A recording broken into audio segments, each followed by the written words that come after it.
What if loyalty demanded blood? In a quiet Nova Scotia neighborhood, a father opened a door and stepped into a trap disguised as friendship. 2 gunshots later, he was gone, and a message was sent. But this wasn't random violence. It was an execution ordered by men who call themselves brothers. Where betrayal isn't forgiven, it's erased. Behind the silence of that afternoon lies a secret world of codes, obedience, and consequences, written in lead instead of law. The affair that signed his death warrant. When love crossed the line, every outlaw world has unwritten, absolute, and enforced in silence. In Nova Scotia's tightly wound biker network of the late 1990 seconds, those rules were more than codes of conduct. They were survival maps. Break them, and there was no courtroom, no appeal, only consequence. Sean Shah Simmons knew those rules. He had lived among the men who followed them, but by the year 2000, he'd convinced himself that distance, time, and family had bought him forgiveness. He was wrong. Shah wasn't a violent man by reputation. He was the kind of working-class figure that blended into the background noise of construction jobs, beers at local bars, weekend visits with his daughter. If you saw him walking down Wise Road, you'd never guess his name was once whispered in the same rooms as men who controlled Nova Scotia's underworld. But behind that quiet exterior was a man who thought he could outgrow a world that never really lets go. His mistake was named Lisa Smith. To anyone else, she was just another woman in Dartmouth, a wife, a mother, a name on a lease. But to the wrong people, she was untouchable. Lisa's husband was Neil Smith, a full-patch member of the Hells Angels. In the outlaw hierarchy, that patch isn't just a symbol, it's armor. To sleep with another man's wife isn't seen as betrayal, it's treason. Friends warned Shah.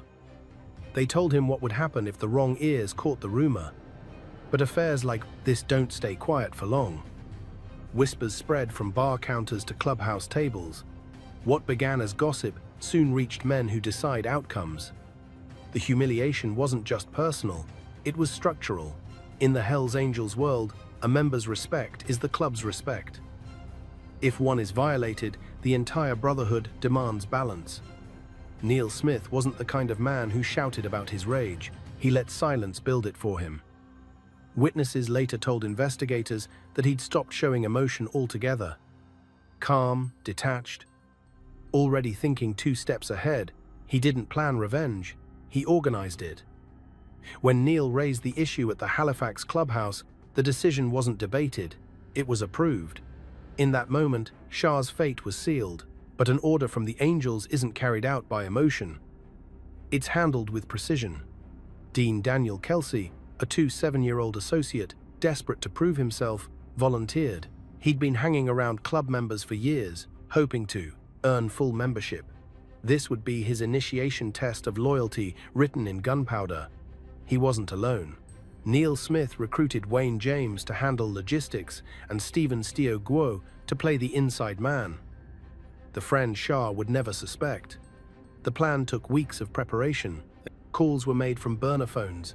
Coded phrases were passed through trusted channels, and surveillance was done the old-fashioned way, tracking, waiting, and timing. Every exit, every camera, every angle inside the apartment building on Pinecrest Drive was studied. The hit wasn't rage, it was architecture. Code of silence. How the Brotherhood hid the blood. When the echo of gunfire faded inside that Dartmouth apartment lobby, so did any illusion of safety. The killing was quick, clean, and perfectly silent afterward. No screaming tires, no panicked getaway. Just 2 shell casings, 1 body, and the invisible hand of a criminal network that had been practicing this ritual for decades. But the real power of the Hells Angels wasn't in the trigger. It was in the silence that followed. No explanations, no need for names. Every man who mattered already understood what it meant. The few who didn't were smart enough not to ask. Because in the outlaw world, curiosity is a dangerous form of suicide. Detectives with the Halifax Regional Police arrived quickly. They found the scene textbook Simmons lying face down. 1 bullet to the arm, 1 to the head, no weapon recovered. The casings were 9mm, but that meant nothing. The streets were full of those. Witnesses described hearing 2 loud pops, but no one saw the shooter, and none of the nearby apartments had surveillance that captured the moment. It looked like a dead end until officers realized the bigger problem. No one would talk. The residents of North End Dartmouth lived by their own kind of code. They weren't bikers, but they understood the math of fear. You speak, you disappear. You stay quiet, survive. When detectives knocked on doors, people answered politely and said they didn't hear much. Those who had seen something glanced at the Angels' colors painted across nearby garages and decided that silence was the safer option. Behind the scenes, that silence wasn't accidental. It was engineered. Within hours of the shooting, phones were buzzing between Halifax and Truro, coded conversations confirming alibis, arranging meetings, and making sure no one panicked. Wayne James, the middleman who had helped coordinate the hit, handled most of the communication. His job wasn't pulling the trigger, it was containment. Police later learned that Kelsey, the shooter, hadn't even left town right away. He didn't need to. The Angels had built-in protection, safe houses, loyal contacts, and most importantly, the patch protection that discouraged anyone from turning them in. When a killing has organizational approval, the killers aren't fugitives, they're employees, fulfilling orders. What investigators couldn't yet see was how far up the chain that order had traveled. Officially, Neil Smith wasn't connected to the crime. He hadn't made a call, hadn't been at the scene, hadn't even spoken directly to Kelsey, but everyone in that world knew he didn't have to. His humiliation had become the club's business. The club took care of its own. The enforcer's mission, how Dean Kelsey earned his patch in blood. Before the name Dean Daniel Kelsey appeared in headlines, it was whispered in bars, just another prospect hungry for validation. He was 27, impulsive, and ambitious in all the wrong ways. Not yet a full patch member, but close enough to feel the weight of it. In the world of outlaw bikers, that patch isn't just leather, it's a license to exist. And for Kelsey, the price of entry was going to be a man's life. By late 1999, Dean had been drifting between biker-affiliated circles across Nova Scotia. He wasn't born into the lifestyle. He earned proximity through service, running errands, collecting debts, and intimidating small-time dealers. Every task was a test. Each one built trust with higher-ranking members who watched how far he'd go for the club. They called him reliable. He called it loyalty. But deep down, everyone knew what that word really meant: obedience. When the order came down from Neil Smith that Sean Simmons had to go, Kelsey saw his chance. His initiation wouldn't come from a handshake. It would come from the sound of a gun. According to police, wiretaps later revealed in court, Kelsey didn't hesitate. He didn't question motive, didn't ask for details. He just wanted one thing: a place among the untouchables. But killing a man under the banner of the Hells Angels requires planning. Smith's reputation couldn't be attached to anything sloppy. Kelsey wasn't the strategist. That role fell to Wayne James, the logistics man who knew which doors to knock on, which favors to call in, and which phones not to use. And then there was Stephen "Stio" Guo, a face Sean trusted, the perfect bait. Together, the trio rehearsed the steps, like soldiers preparing for a raid. They studied Sean's school drop-offs, grocery trips, and afternoon routines. They learned what time his partner left for work, how long it took him to drive from his home to North End Dartmouth. Every minute was mapped out until only one window remained, the Tuesday afternoon, when he'd be alone, relaxed, and vulnerable. Guo's role was crucial. He reached out to Sean casually, suggesting a quick chat at his building. The tone was friendly, easy. There was no reason to say no. After all, they'd known each other for years. But what Sean didn't realize was that his walk through the lobby would be his last. Kelsey arrived early that day. He wore gloves, neutral clothes, and the kind of calm that comes from conviction. He wasn't thinking about guilt or fear. He was thinking about the moment after the patch, the nod, the acceptance. When Guo led Sean into the lobby, Kelsey waited in the blind corner, gun already drawn. When it was done, Kelsey didn't run. He walked, calmly, carefully, through a back exit that led to the parking lot. Within minutes, the murder weapon vanished, and the men dispersed in silence. To them, it wasn't chaos, it was procedure. The trap, how a friend became the bait. Every execution needs an architect, and every architect needs bait. In the murder of Shah Simmons, that bait was Stephen "Steo" Guo, a man who smiled, nodded, and shook hands with the same person he was leading to his death. Unlike Kelsey, Guo wasn't desperate for a patch. He was already trusted within the Angel's orbit, useful, dependable, and just detached enough to do what needed to be done. He wasn't a shooter, he was a shepherd.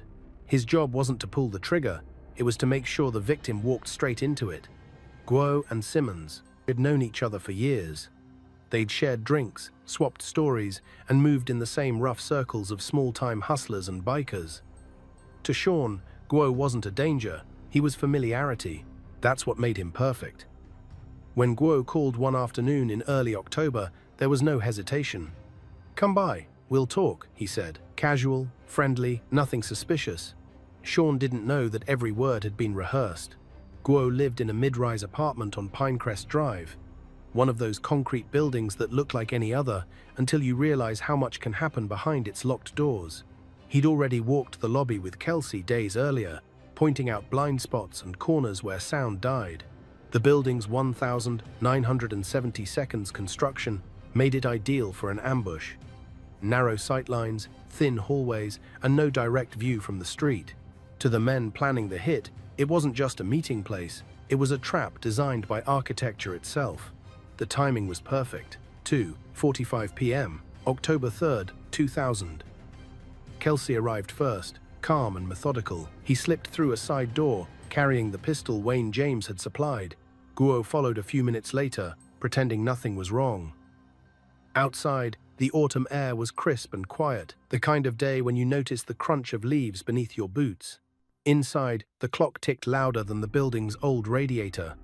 At 2:49, Simmons walked through the glass doors. Security footage later showed him pausing to brush dirt from his jacket, then smiling as he spotted Guo. They greeted each other like old friends.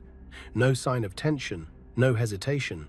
Guo led him toward the center of the lobby, exactly where Kelsey waited in the shadow between two support columns. If you froze the frame right there, it would look ordinary. Two men talking, one listening, one waiting. But a few seconds later, Kelsey stepped out. The first shot tore through Simmons's arm, spinning him sideways. The second hit him clean in the head. He dropped instantly. Blood pooled on the tile as Guo stepped back, eyes fixed forward, rehearsed calm, masking the panic that came after. Guo walked away first, out the front door, head down. Kelsey took the back exit, disappearing into the bright afternoon. By the time neighbors opened their doors to see what had happened, both men were gone. The execution, two shots that spoke for the Brotherhood, October 3rd, 2000. The air in Dartmouth was cool, the kind of autumn day that feels harmless, forgettable until something burns it into memory. At exactly 2:49 p.m., Sean Simmons walked into the apartment lobby on Pinecrest Drive, expecting conversation, not death. Within minutes, that building would turn from concrete to crime scene. 2 shots, 2 seconds. One message from a brotherhood that never forgives. Inside the lobby, time stretched in strange ways. The CCTV camera's grainy frame caught everything and nothing at once. No sound, just movement. Simmons entered first, relaxed, casual. His posture was loose, his guard down. He didn't look like a man expecting an ambush. He looked like a man meeting a friend. Behind the wall, Dean Kelsey steadied his hand. He wasn't breathing fast. His pulse didn't spike. He'd been coached to stay calm, to remember that the mission wasn't personal. It was a duty. His gun, a 9mm semi-automatic, had already been cleaned, loaded, and handled with gloves. 1 round in the chamber, 1 ready to follow. Stephen "Steo" Guo played his part perfectly. He stood near the mailboxes, talking casually, blocking Simmons's view of the corner. The conversation was short, maybe about work or errands, small talk to keep him still. Then, when the moment lined up, Guo shifted half a step left. That was the cue. The first shot cracked through the air, hitting Simmons in the forearm. The second, a fraction of a second later, struck his head. He dropped instantly, his body collapsing into itself. Blood splattered across the beige tile and the wall behind him. 2 casings hit the floor and rolled to a stop under the bench by the elevator. The silence that followed was almost as shocking as the sound. For a full 10 seconds, No one moved. Kelsey stared at what he'd done, not in horror, but confirmation. He didn't need to check the bod, he knew. His training told him that one headshot meant the job was complete. He pocketed the gun, turned, and slipped out through the back door, leading into a service alley. Upstairs, a woman vacuuming her apartment paused, unsure what she'd just heard. Down the hall, someone thought it might be construction noise. But two men, both former military, recognized the sound instantly and called 911. Within minutes, the lobby filled with officers, yellow tape, and the low hum of radios. Detectives noted the precision, no signs of a struggle, no bullet holes in the wall, no extra shots fired. The placement of the wounds told them everything. They were dealing with a professional. This wasn't passion, it was protocol.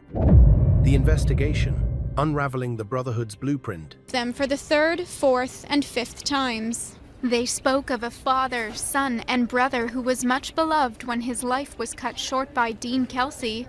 When the first patrol officers arrived at the Pinecrest Drive apartment complex, they didn't need long to realize what they were dealing with.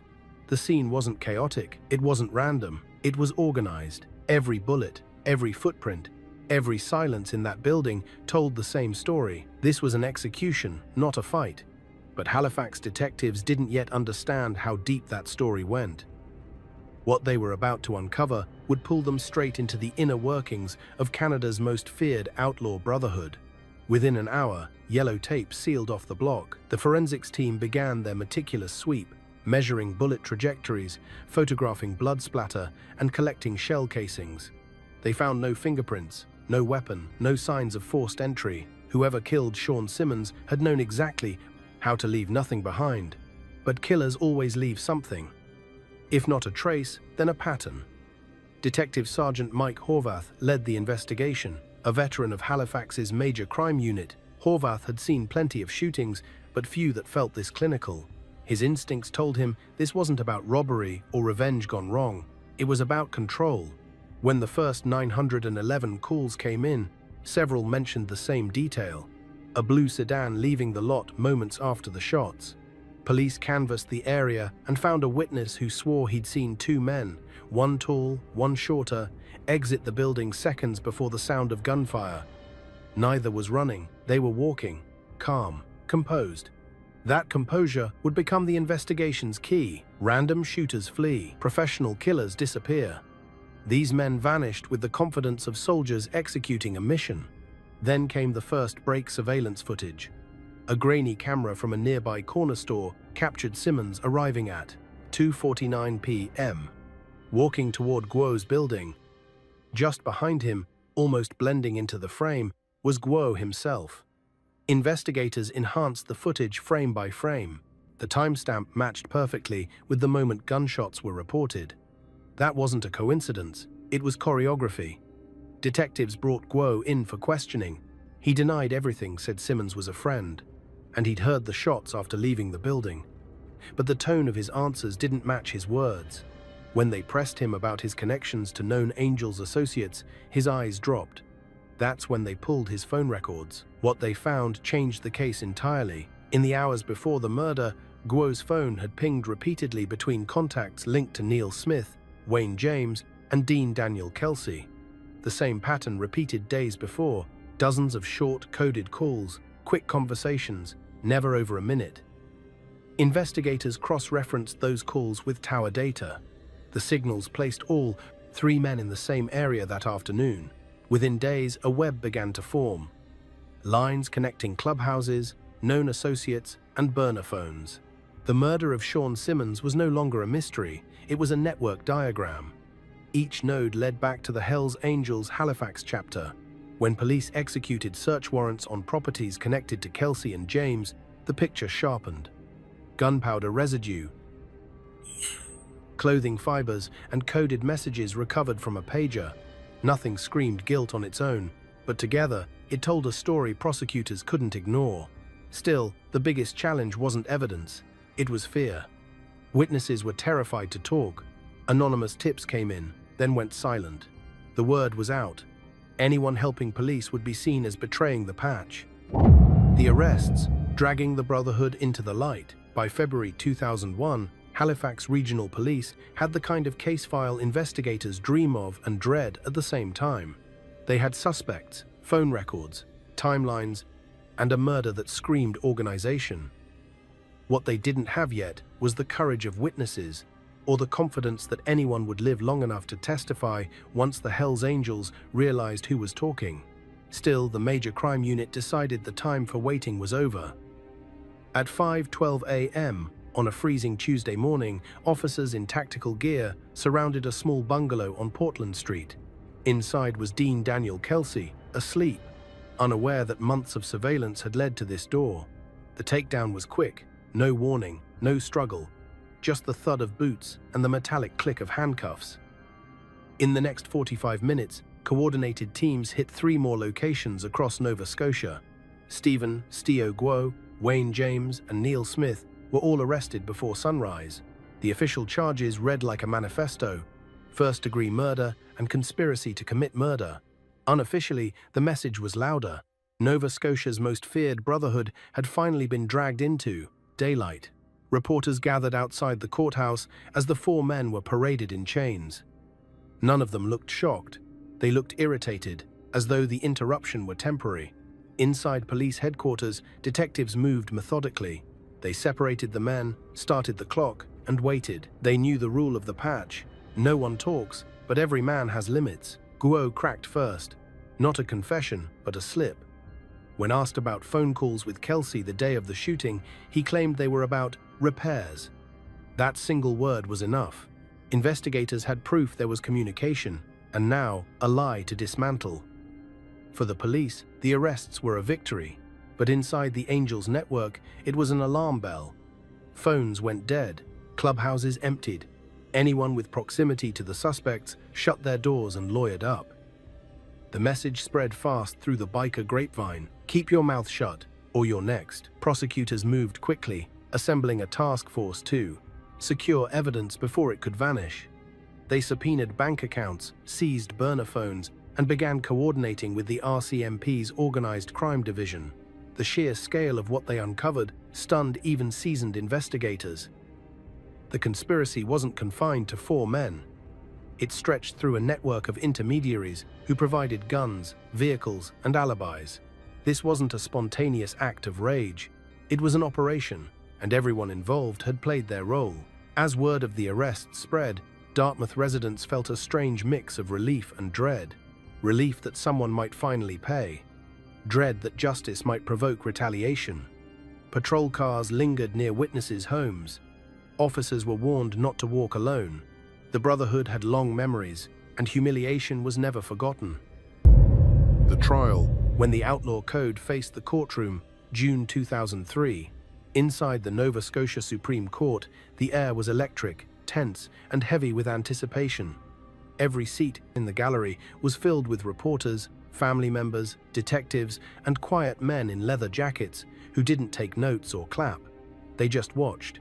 For the first time, the secretive order of the Hells Angels was being dissected in public. And sitting at the defense table were the men accused of enforcing that order: Dean Daniel Kelsey, Stephen Steo Guo, Wayne James, and Neil Smith. The Crown's opening argument was methodical and devastating. Prosecutor Peter Craig didn't begin with the murder itself. He began with the motive of a story of pride, betrayal, and retribution within one of the most disciplined criminal organizations in Canada. This wasn't passion, he told the jury. This was policy.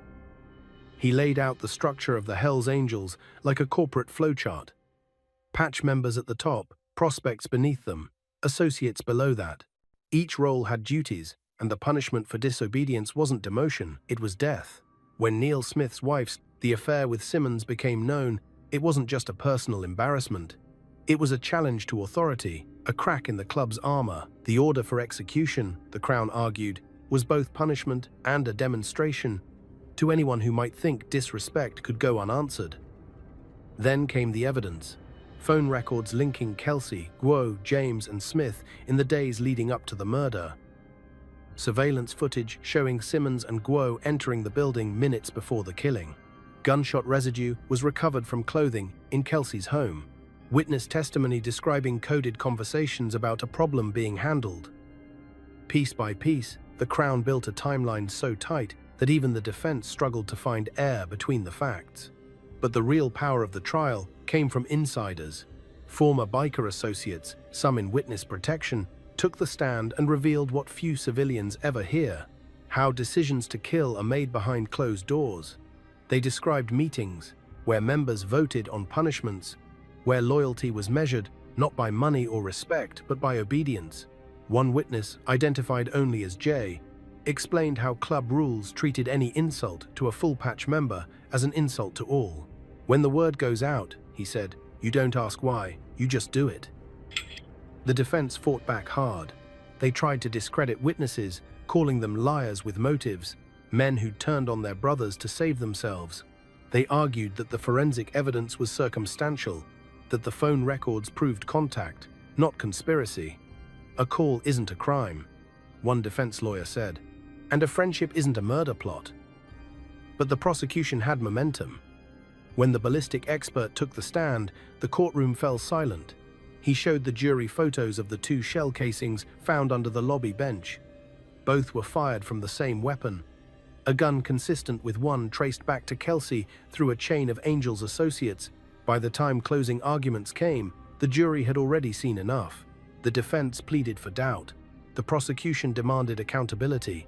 The verdict arrived on a cold November morning: guilty of first-degree murder and conspiracy to commit murder.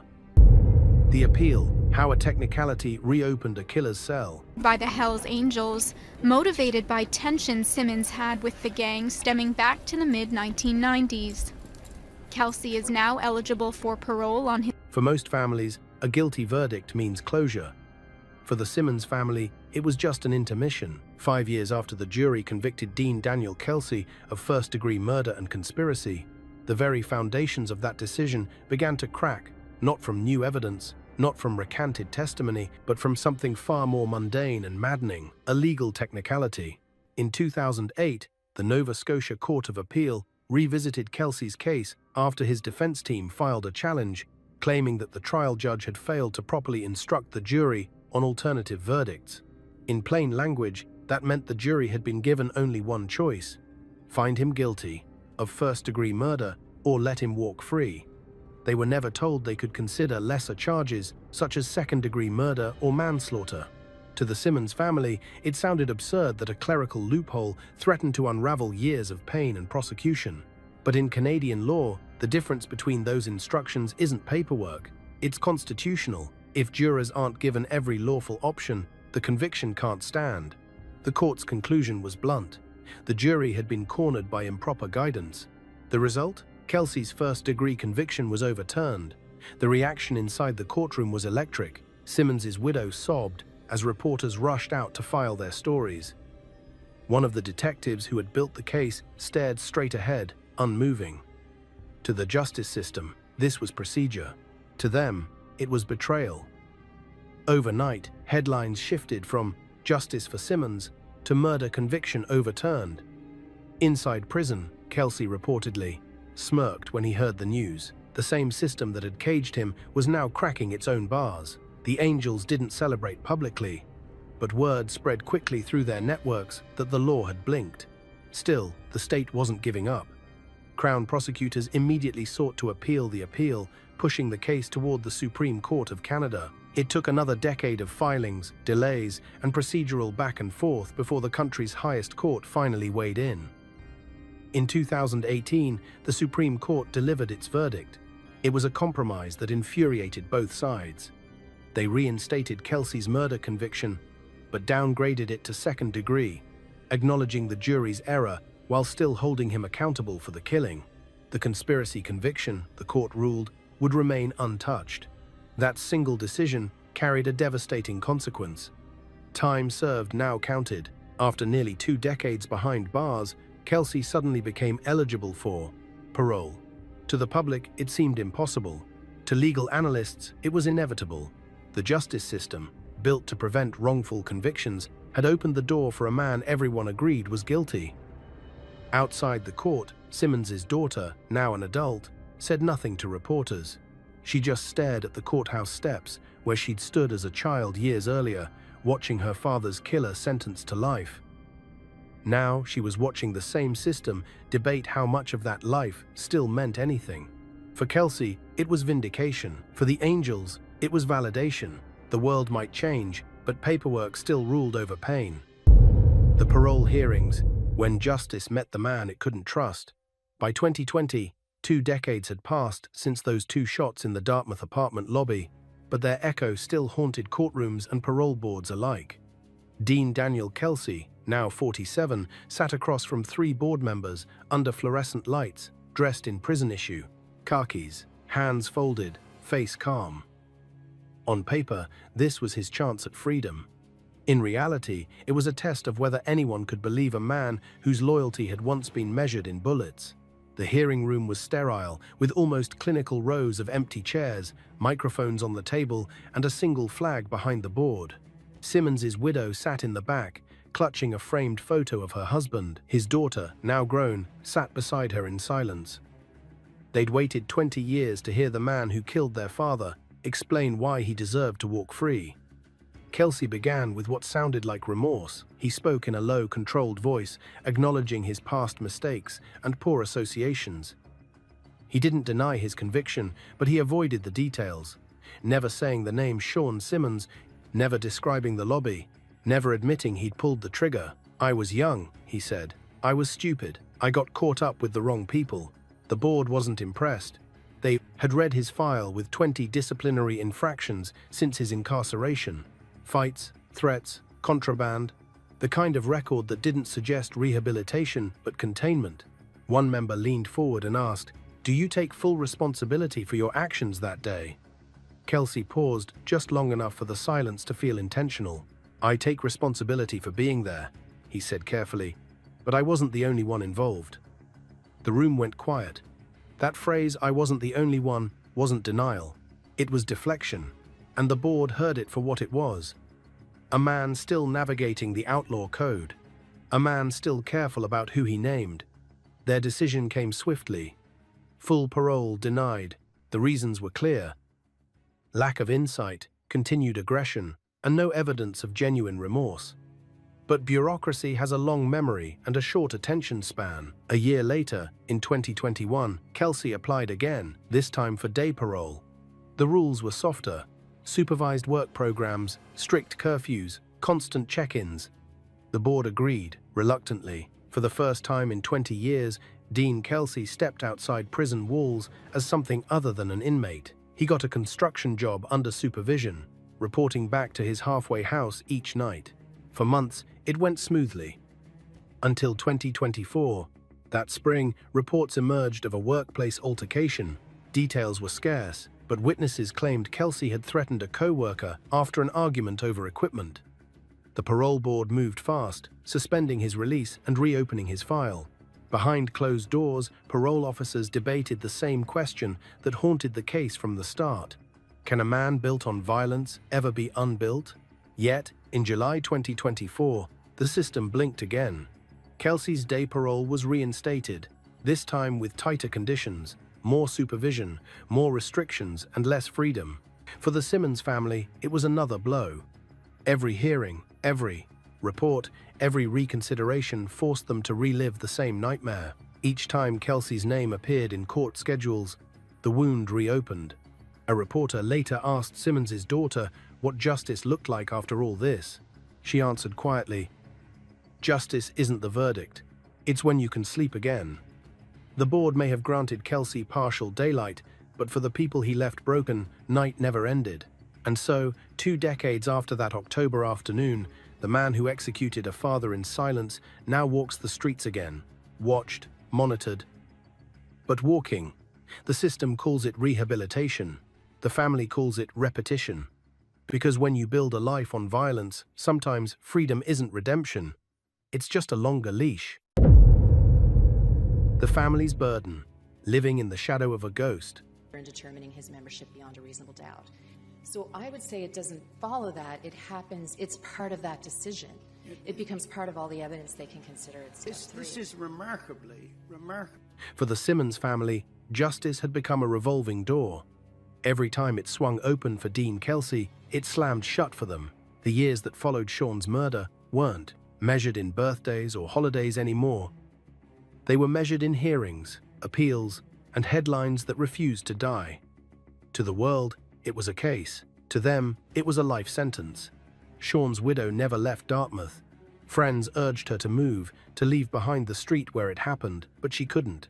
She said she wanted their daughter to grow up where her father's footsteps still echo. The apartment where Sean had lived sat empty for months after the murder. When she finally packed it up, she kept only two things: a jacket he'd worn to work and the photo he'd taken with their daughter the week before he died. Each time Kelsey's name appeared in the news, it resurfaced on her kitchen table, stained with time but never forgotten. The media called it the Hells Angels affair killing, reducing Sean's life to a headline about betrayal and revenge. What they never wrote about were the nights his daughter woke up, screaming from dreams she couldn't explain, or how every loud noise outside made her flinch. When the first appeal overturned Kelsey's life sentence, the widow told a reporter, "They say justice is blind, but I think it's deaf too." She refused interviews after that. The more the case dragged on, the more she disappeared from public view. The same community that once rallied around her slowly went quiet. Neighbors stopped mentioning Sean's name. They didn't want to invite the wrong attention. The Hells Angels didn't threaten her directly, but their presence hung over Dartmouth like fog, unseen yet unmistakable.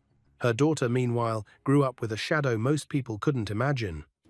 At school, when classmates whispered about the biker killing, she pretended not to hear. At graduation, she left an empty chair next to her mother. When she got her first job, she placed that same photo of her and her father on her desk. She told co-workers he worked construction. She never mentioned how he died. Each parole hearing forced them to reopen wounds that had never fully closed. They sat through the same testimony, the same emotionless explanations, and the same polite apologies from a man who never said her father's name. It wasn't closure. It was torture in legal form. By 2024, when Kelsey's day parole was reinstated, the widow told a friend she no longer felt anger, just exhaustion. "I used to pray for justice," she said quietly. "Now I just pray he doesn't walk past me on the street." For the justice system, the case had run its course. But for the Simmons family, time had frozen in that lobby on October 3rd, 2000. Every sound, every image, every unanswered question remained as vivid as the day it happened. To the world, the murder of Sean Simmons was history. To his family, it was still yesterday. And somewhere in Dartmouth, under the hum of streetlights and the quiet of early morning, the woman still checks her locks twice because ghosts don't knock. Sometimes they wear parole bracelets. The Brotherhood's silence, how the angels outsmarted the law. 14 years later, the Nova Scotia Appeal Court ordered an historic retrial over concerns about errors made by the judge. The Supreme Court of Canada ruled earlier this year that a new trial would not be necessary. While the courts dissected evidence and the media hunted headlines, the Hells Angels never broke stride. To them, the trial, the appeals, and the parole hearings weren't defeats. They were inconveniences, because the secret to their longevity wasn't just fear or violence. It was silence, engineered and perfected over decades. After the arrests in 2001, the Halifax and Dartmouth clubhouses went dark for weeks. No bikes parked outside, no gatherings, no chatter. It wasn't panic, it was protocol. When law enforcement strikes, the angels don't argue with the system. They disappear into it. Lawyers replace patches. Code replaces chaos. Every man knows exactly what to say. No comment. Every associate knows what not to do. Talk. Investigators were frustrated but impressed. No wiretaps captured, no confessions, no phones were left unsecured, and no one ever used names when discussing jobs. Instead, the angels spoke in logistics shipments, deliveries, schedules, orders that sound harmless in court but carry lethal weight on the street. What made the Simmons hit so revealing to police wasn't the murder itself, but how it proved the angels' efficiency. They didn't need to improvise. They followed a playbook. A member feels disrespected, the club votes, a target is identified, the prospect carries it out. Afterward, the shooters are protected by a wall of hierarchy and legal insulation. By the time detectives pieced together who planned what, The paper trail was already scrubbed clean. The phones were dumped. The gun vanished. Even the apartment's cleaning crew found the lobby spotless within a day. It was as if the execution had never happened. That wasn't an incident. It was DAR design. The Angels understood something most gangs never learned. Violence isn't profitable unless it's controlled. They didn't start wars unless they were certain of victory. And when punishment was required, it wasn't emotional. It was administrative. Sean Simmons's killing was treated like paperwork. An internal correction filed in blood. Law enforcement tried to exploit fractures, sending informants and flipping associates. But inside the Angels, loyalty wasn't based on trust. It was based on leverage. Everyone owed someone something. Money, protection, silence, betray one, and you'd be hunted by all. By the time Kelsey stood trial, the higher-ups had already restructured their networks. Front companies replaced old clubhouses. Lawyers handled communication chains. Outlaw faces faded, and corporate fronts appeared. The Angels had evolved from gang to institution, their crimes hidden beneath contracts, their violence buried under layers of respectability. So when prosecutors called the case a victory, the Angels saw it differently. A pawn had fallen, but the board was still theirs. Kelsey's conviction meant nothing. His silence meant everything.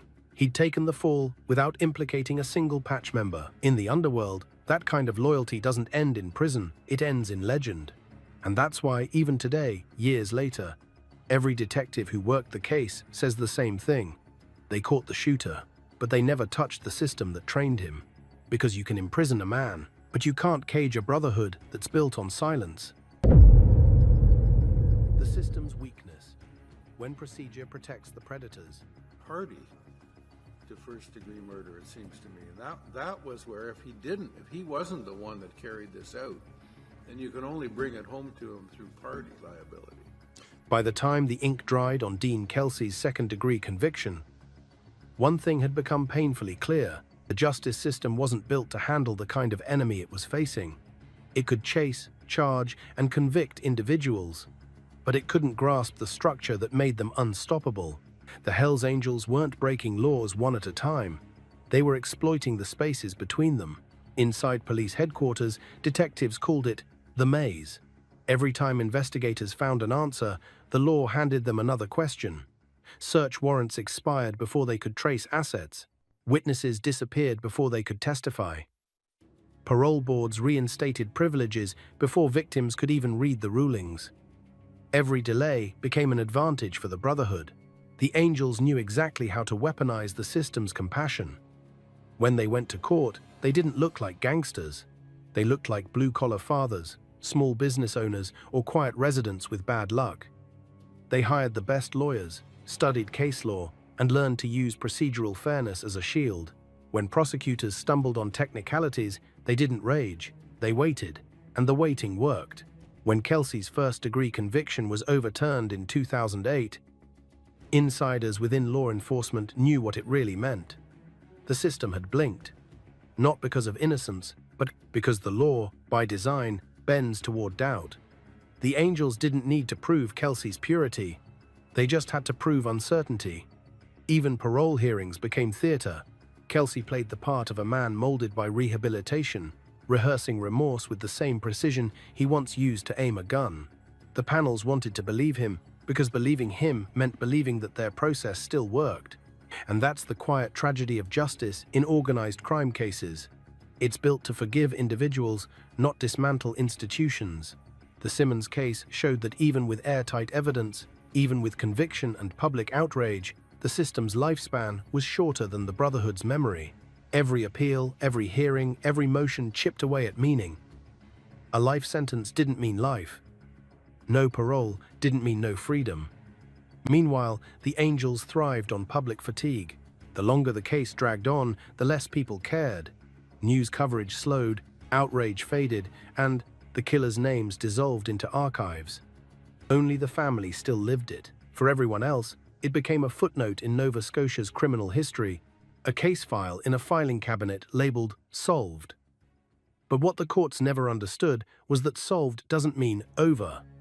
The same infrastructure that planned Sean Simmons's execution never stopped functioning. It simply adapted matter, quieter, more corporate. By 2024, when Kelsey was allowed to work on day parole, the same laws meant to protect rights had turned into the Angels' greatest weapon. Paperwork had replaced intimidation, legal loopholes had replaced fear. And in that understanding, the Hells Angels found their true power. Not in guns, not in patches, but in patience. The court spoke the language of fairness. The Brotherhood spoke the language of time. Time, like silence, has always been on their side. The Shadow Network. How the Angels still control Nova Scotia's underworld. Paul Derry was not admissible against Dean Kelsey to prove he was a member of the conspiracy beyond a reasonable doubt, and that the court erred in law in finding that in furtherance acts and declarations by By 2024, Nova Scotia's criminal map looked different on the surface. Fewer bikes roaring down the highways, fewer public brawls, fewer visible signs of the red and white patch. But to anyone who knew how to read the landscape, nothing had changed. The Hells Angels hadn't vanished, they'd evolved. Their power wasn't measured in noise anymore, it was measured in influence. After the Simmons case, police expected fractures. Instead, they found fluidity. The club no longer needed open violence to enforce its will. Its real strength was in logistics, construction companies, tow truck firms, private bars, small trucking lines, and vocational gyms. Behind each legitimate business sat a quiet network of men who understood the rules. Move cash, move product, say nothing. At the center of it all were support clubs, smaller biker crews that acted as satellites for the Angels. They wore different colors, but served one purpose: insulation. If police hit one layer, another absorbed the impact. One club handled surveillance, another ran transport, and another collected debts. Every group pretended independence while funneling profits back into the same bloodstream. Sources inside law enforcement began calling it the Ghost Chapter. There were no visible meetings, no official clubhouse, no posted hierarchy. But phones still rang, orders still moved, and money still flowed. The Angels didn't need territory anymore. They owned infrastructure. The shift was strategic. Big displays of violence draw headlines and heat. Quiet corruption doesn't. The Simmons execution had taught them that the law only sees what it can explain, and bureaucracy can't explain silence. So the Angels built an empire designed to disappear into everyday life. They diversified into cryptocurrency, offshore gambling, and counterfeit supply chains that stretched from Nova Scotia's ports to Montreal and beyond. When police conducted raids in 2023 targeting organized smuggling at the port of Halifax, familiar fingerprints appeared in unfamiliar places. Shell companies tied to men once seen drinking with Angels. The trail went cold again, buried under paperwork and corporate proxies. You can see it, but you can't hold it. Even Kelsey's parole didn't happen in isolation.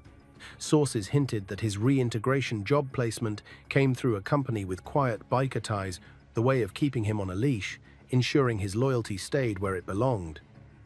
The Brotherhood doesn't forget its soldiers, it manages them. In Halifax bars, the old faces are gone, replaced by younger ones who speak less and earn more. They don't need to flash colors or boast about affiliations. The message is understood. Respect the network, pay your dues, stay silent. Those who forget are reminded discreetly of a fire in a car, a late-night visit, a phone that stops ringing. Meanwhile, legitimate power, circles continue to underestimate them. Politicians talk about reducing gang violence, unaware that the violence has been outsourced to quiet systems of intimidation. The Angels don't need to pull triggers when they can pull strings. 2 decades after a father was executed in a Dartmouth lobby, his murderer's ideology still governs the streets that raised him. The names have changed, the methods have matured, but the hierarchy remains sacred. The Hells Angels are no longer fighting for dominance, they're managing it. And every time a cop retires, a case closes, or a witness stays silent, the network grows stronger, invisible, efficient, and utterly unbothered by the laws that tried to end it. Because in Nova Scotia's underworld, power doesn't roar anymore. It whispers, and the whisper still belongs to the red and white. The legacy, the price of silence, and the ghosts that remain.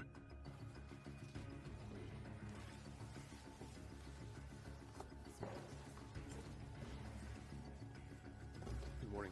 Good morning. Good morning, Justices. 24 years after 2 gunshots ended Sean Simmons's life, the echoes still linger in Nova Scotia's cold air. The faces have changed, the clubhouses have quieted, and the headlines have faded. But the story hasn't ended. It lives in the cracks of every courthouse floor, in the whispers of every detective who worked the case, and in the silence of a family that never got its closure. The Hells Angels didn't just kill a man. They rewrote what justice means when power lives outside the law. For investigators who chased the case from day one, the Simmons murder became a lesson in endurance. Files that once sat thick with evidence are now archived in climate-controlled basements, marked closed. But no one who worked that scene believes closure ever really came. They saw too much precision, too much coordination, too much cold professionalism for this to be a one-off crime. The same blueprint that killed Simmons could be copied at any time, anywhere. Dean Kelsey's name remains a quiet embarrassment for the justice system. He wasn't acquitted, he was adjusted. The man who executed a father for someone else's pride now walks supervised streets. A living contradiction between guilt and freedom. When he sits in a coffee shop or boards a bus, no one recognizes him. He's just another middle-aged man with tired eyes and a short fuse. But the families who see his photo on parole records know exactly what he is. A reminder that even monsters can find legal loopholes. For the Hells Angels, the Simmons case became folklore. In the club's mythology, it's not told as a tragedy, it's told as order restored. Among old-timers, Kelsey's name is muttered like a cautionary tale about loyalty and limits. Among younger recruits, it's proof that the Brotherhood always takes care of its own. Because in that world, silence isn't just protection, it's currency. You don't buy your patch with money, you buy it with what you're willing to keep buried. The real legacy, though, isn't in the clubhouses or in police reports. It's in the invisible systems that still pulse beneath Nova Scotia's streets. The businesses that launder, the frontmen who smile, the bikers who wear no colors but keep the code alive. The Angels adapted faster than anyone expected, outliving raids, arrests, and every moral outrage the public could muster. They learned the ultimate truth about power. It doesn't need to announce itself. It just needs to persist. And in the quiet corners of Dartmouth, persistence is everywhere. It's the bar owner who never asks questions about cash payments. It's in the longshoreman who turns away when a crate goes missing from a dock. It's in the family who still won't speak on camera, afraid that even after all these years, the wrong word might bring an old ghost to their door. The courts declared justice delivered. The headlines moved on. But in reality, nothing ended. The Angels still ride, the code still binds, and the silence still protects. The difference now is that it's not fear-keeping, people quiet, it's fatigue. The kind that comes from living too long in the shadow of men who never needed to shout to be heard. So when people ask if justice was ever served for Sean Simmons, the honest answer depends on what you mean by justice.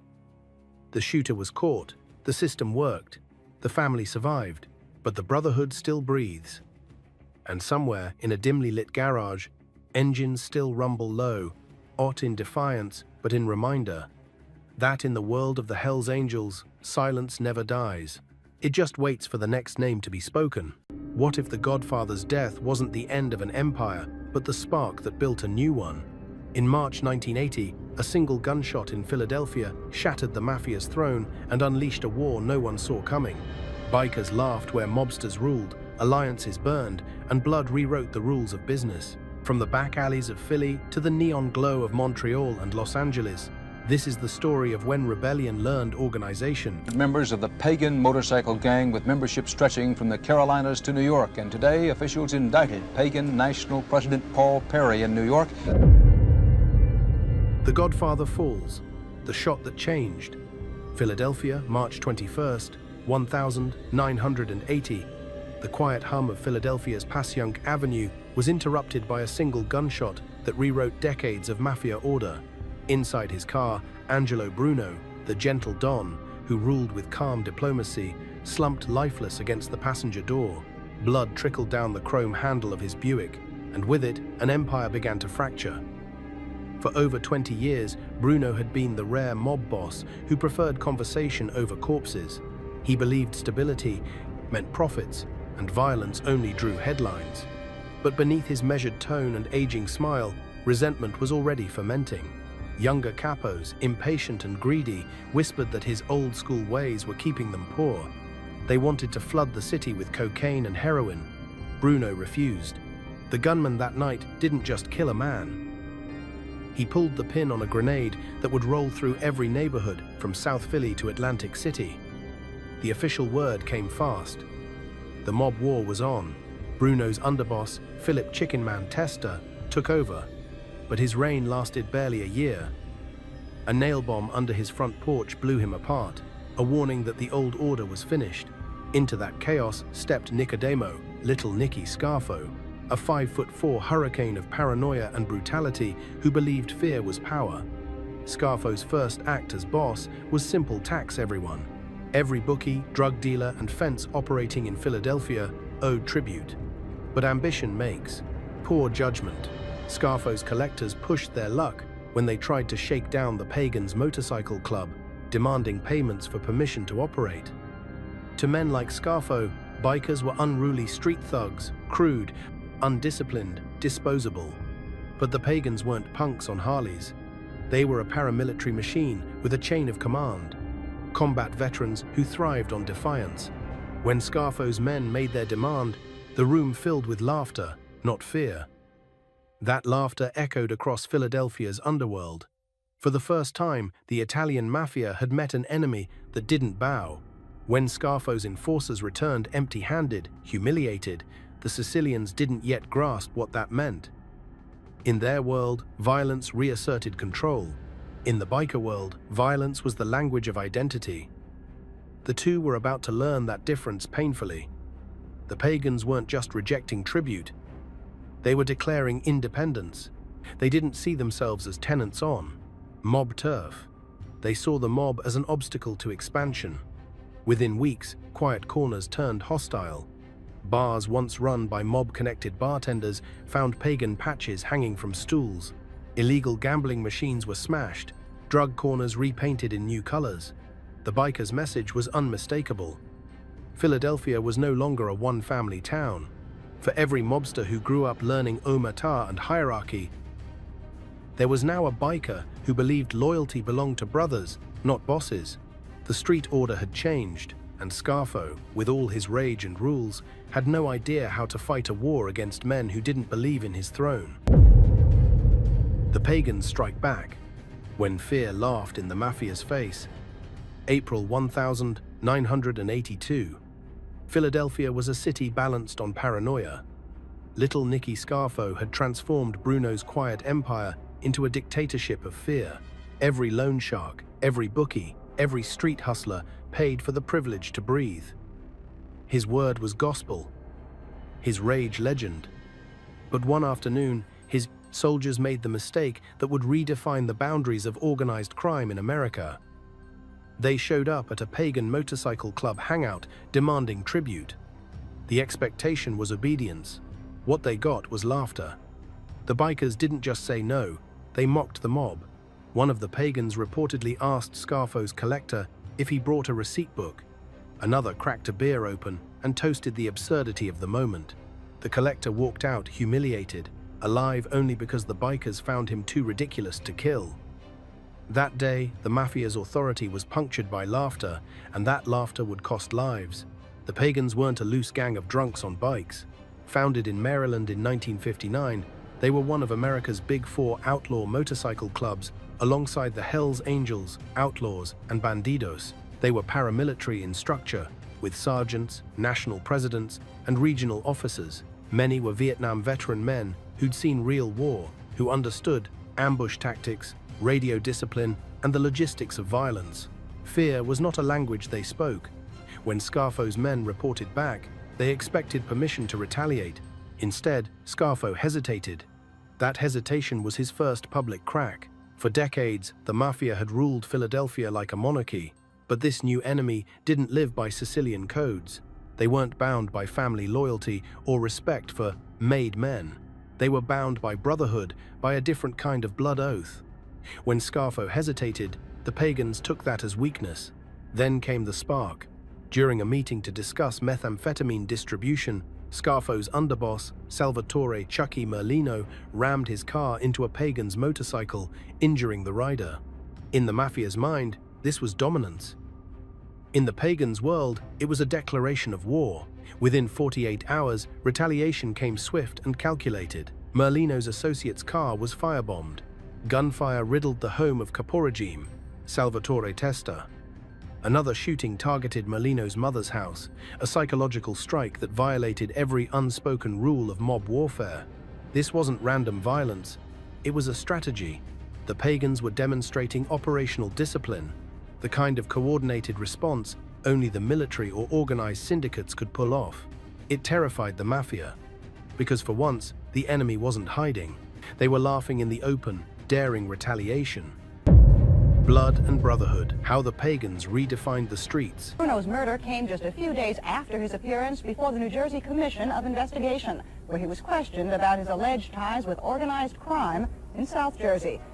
By the summer of 1982, Philadelphia's criminal ecosystem had changed. The pagans weren't just another gang anymore. They had become a political force in the underworld, carving out a kind of sovereignty no one had dared claim before. Scarfo's tax failed, and instead of breaking under pressure, the bikers had turned defiance into diplomacy backed by gunfire. In the streets, the word spread: you don't tax the pagans. To outsiders, this might have looked like another turf feud. But to those inside the world of organized crime, it was ideological. The Italian mafia had always prided itself on structure, a strict hierarchy, rules passed down like scripture, and an obsession with respect. The pagans lived by chaos that looked, on the surface, like anarchy, but it wasn't. Their chaos was organized. Their ranks, though rowdy, followed a chain of command that resembled a paramilitary unit more than a street gang. The mafia worked in whispers. The pagans preferred roars, and that noise began to attract attention. Their clubhouse meetings were massive, public, and loud. They'd roar through Philadelphia suburbs in formation, dozens of Harleys, chrome and leather, making a spectacle out of defiance. It wasn't just bravado, it was psychological warfare. Every cop, every rival, every mobster watching knew what that sound meant. We're here, and we're not afraid of you. Scarfo, meanwhile, was losing control. His reign of terror had alienated the very people who kept his organization running. Low-level associates whispered about how the bikers had done what no one else dared make the mob flinch.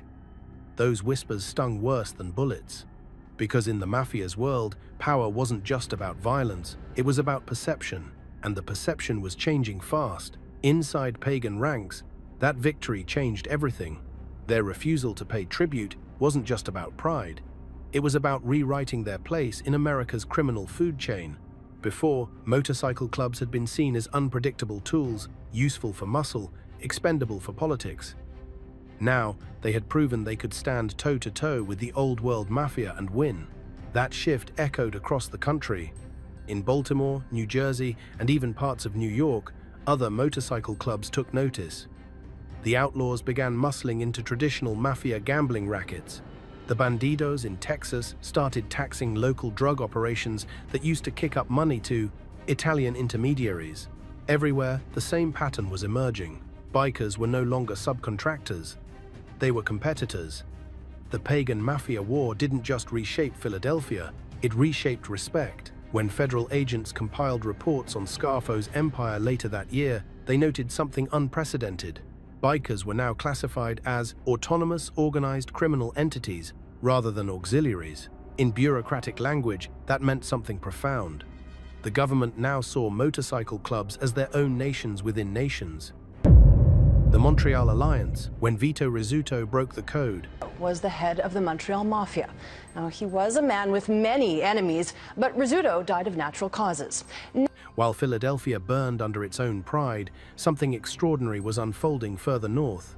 In Montreal, a man named Vito Rizzuto, known as the Teflon Don of Canada, was rewriting every rule that men like Angelo Bruno and Scarfo had lived by. Rizzuto didn't believe in domination through fear. He believed in collaboration through profit. And in a city that sat between Europe and America, that belief would turn him into a criminal architect of a new world. Rizzuto's empire was massive but delicate. He ruled not just the Sicilian mafia in Montreal, but also the city's entire organized crime ecosystem: Irish, Haitian, Eastern European, and biker gangs alike. Unlike Scarfo's explosive reign, Rizzuto's genius was quiet. He understood that muscle could buy you obedience, but money bought you silence, and silence was power. In the early 1992, when Montreal's streets were bleeding from small gang wars and competing drug operations, Rizzuto saw an opportunity. Instead of fighting the outlaw bikers, he approached them. Specifically, Maurice Montboucher, the ferocious leader of the Hells Angels Quebec chapter, a man who had built his own reputation through brutality and absolute control. To outsiders, this alliance seemed impossible. An old-school Sicilian mobster joining forces with tattooed bikers who lived for chaos. But Rizzuto saw more than chaos. He saw logistics, loyalty, and reach.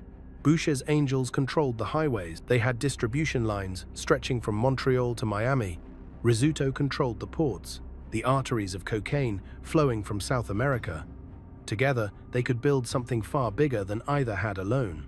Thus was born what law enforcement would later call the Consortium, a cooperative empire of organized crime, families and biker networks united by profit, not tradition. The arrangement worked beautifully at first. The mafia provided the global pipelines, money laundering through Sicilian banking networks, political influence, and access to suppliers.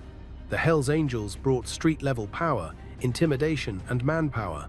Together, they moved narcotics on an industrial scale, using refrigerated trucks, private cargo planes, and legitimate import businesses to mask shipments. The profits? Astronomical.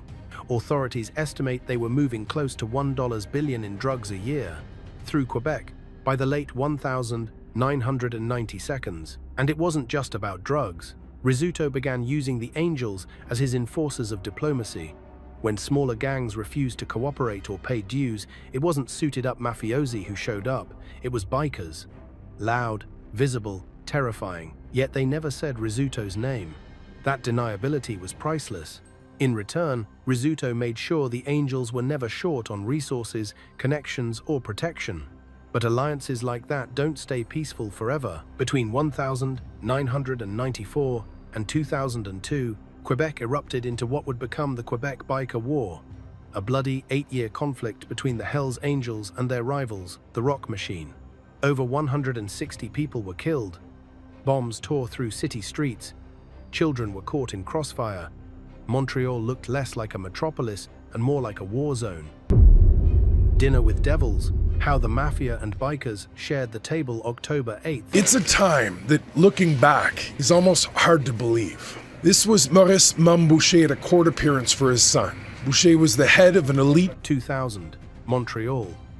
Inside the Blue Martin restaurant, the air was heavy with cigar smoke, disbelief. At a corner table sat 3 of the most dangerous men in North America: Vito Rizzuto, head of the Sicilian Mafia in Canada; Maurice Montboucher, the feared leader of the Hells Angels; and Frédéric Coudefaucheur, commander of the Rock Machine. Around them, their lieutenants pretended to relax, but every movement, every whisper was weighed. Outside, police surveillance vans hummed, watching history unfold. For years, Montreal's streets had burned under the biker war. Bombings, shootings, and kidnappings had turned neighborhoods into open battlefields. More than 160 lives lost, including civilian victims of a silent war over the province's billion-dollar drug trade. But tonight was supposed to end it. Rizzuto, always the diplomat, had invited both factions to dinner. His logic was simple: war doesn't make money, but peace does. That dinner was surreal. Rizzuto, dressed immaculately in a dark suit, raised a glass of wine and toasted new understandings. Boucher and Faucheur shook hands for the cameras, even smiled. For the first time, the Mafia, the Angels, and their enemies shared a meal. Afterward, the group headed to Super Sexy, Montreal's most infamous strip club, where they continued the charade of reconciliation. For a few hours, it looked like the violence was finally over. But underneath the smiles was a strategy. Rizzuto wasn't uniting enemies out of goodwill. He was protecting his empire. The war had drawn too much heat. Police raids were seizing shipments, freezing assets, and tapping phones.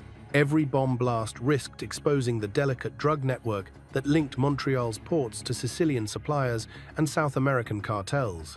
Rizzuto needed calm not for morality, but for business. The truce held briefly. Boucher, ever the showman, even joked with detectives staking out the restaurant that night.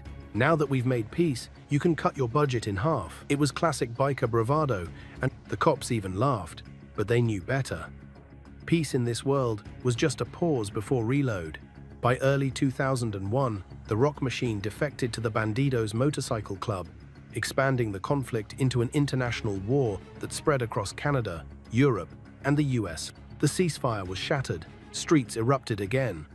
Boucher was soon arrested for ordering hits on prison guards, and Rizzuto's patience with the chaos evaporated. Yet, even as bodies dropped, Rizzuto's vision survived.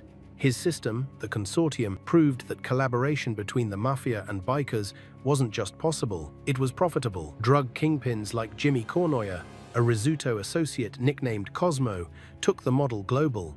Cournoyer's operation moved more than $1 billion in marijuana and cocaine through the Hells Angels trucking routes, mafia money laundering networks, and Sinaloa cartel supply lines. It was a multinational criminal corporation, structured like a Fortune 500 company, powered by blood. The Quebec Biker War, 8 years of blood and business.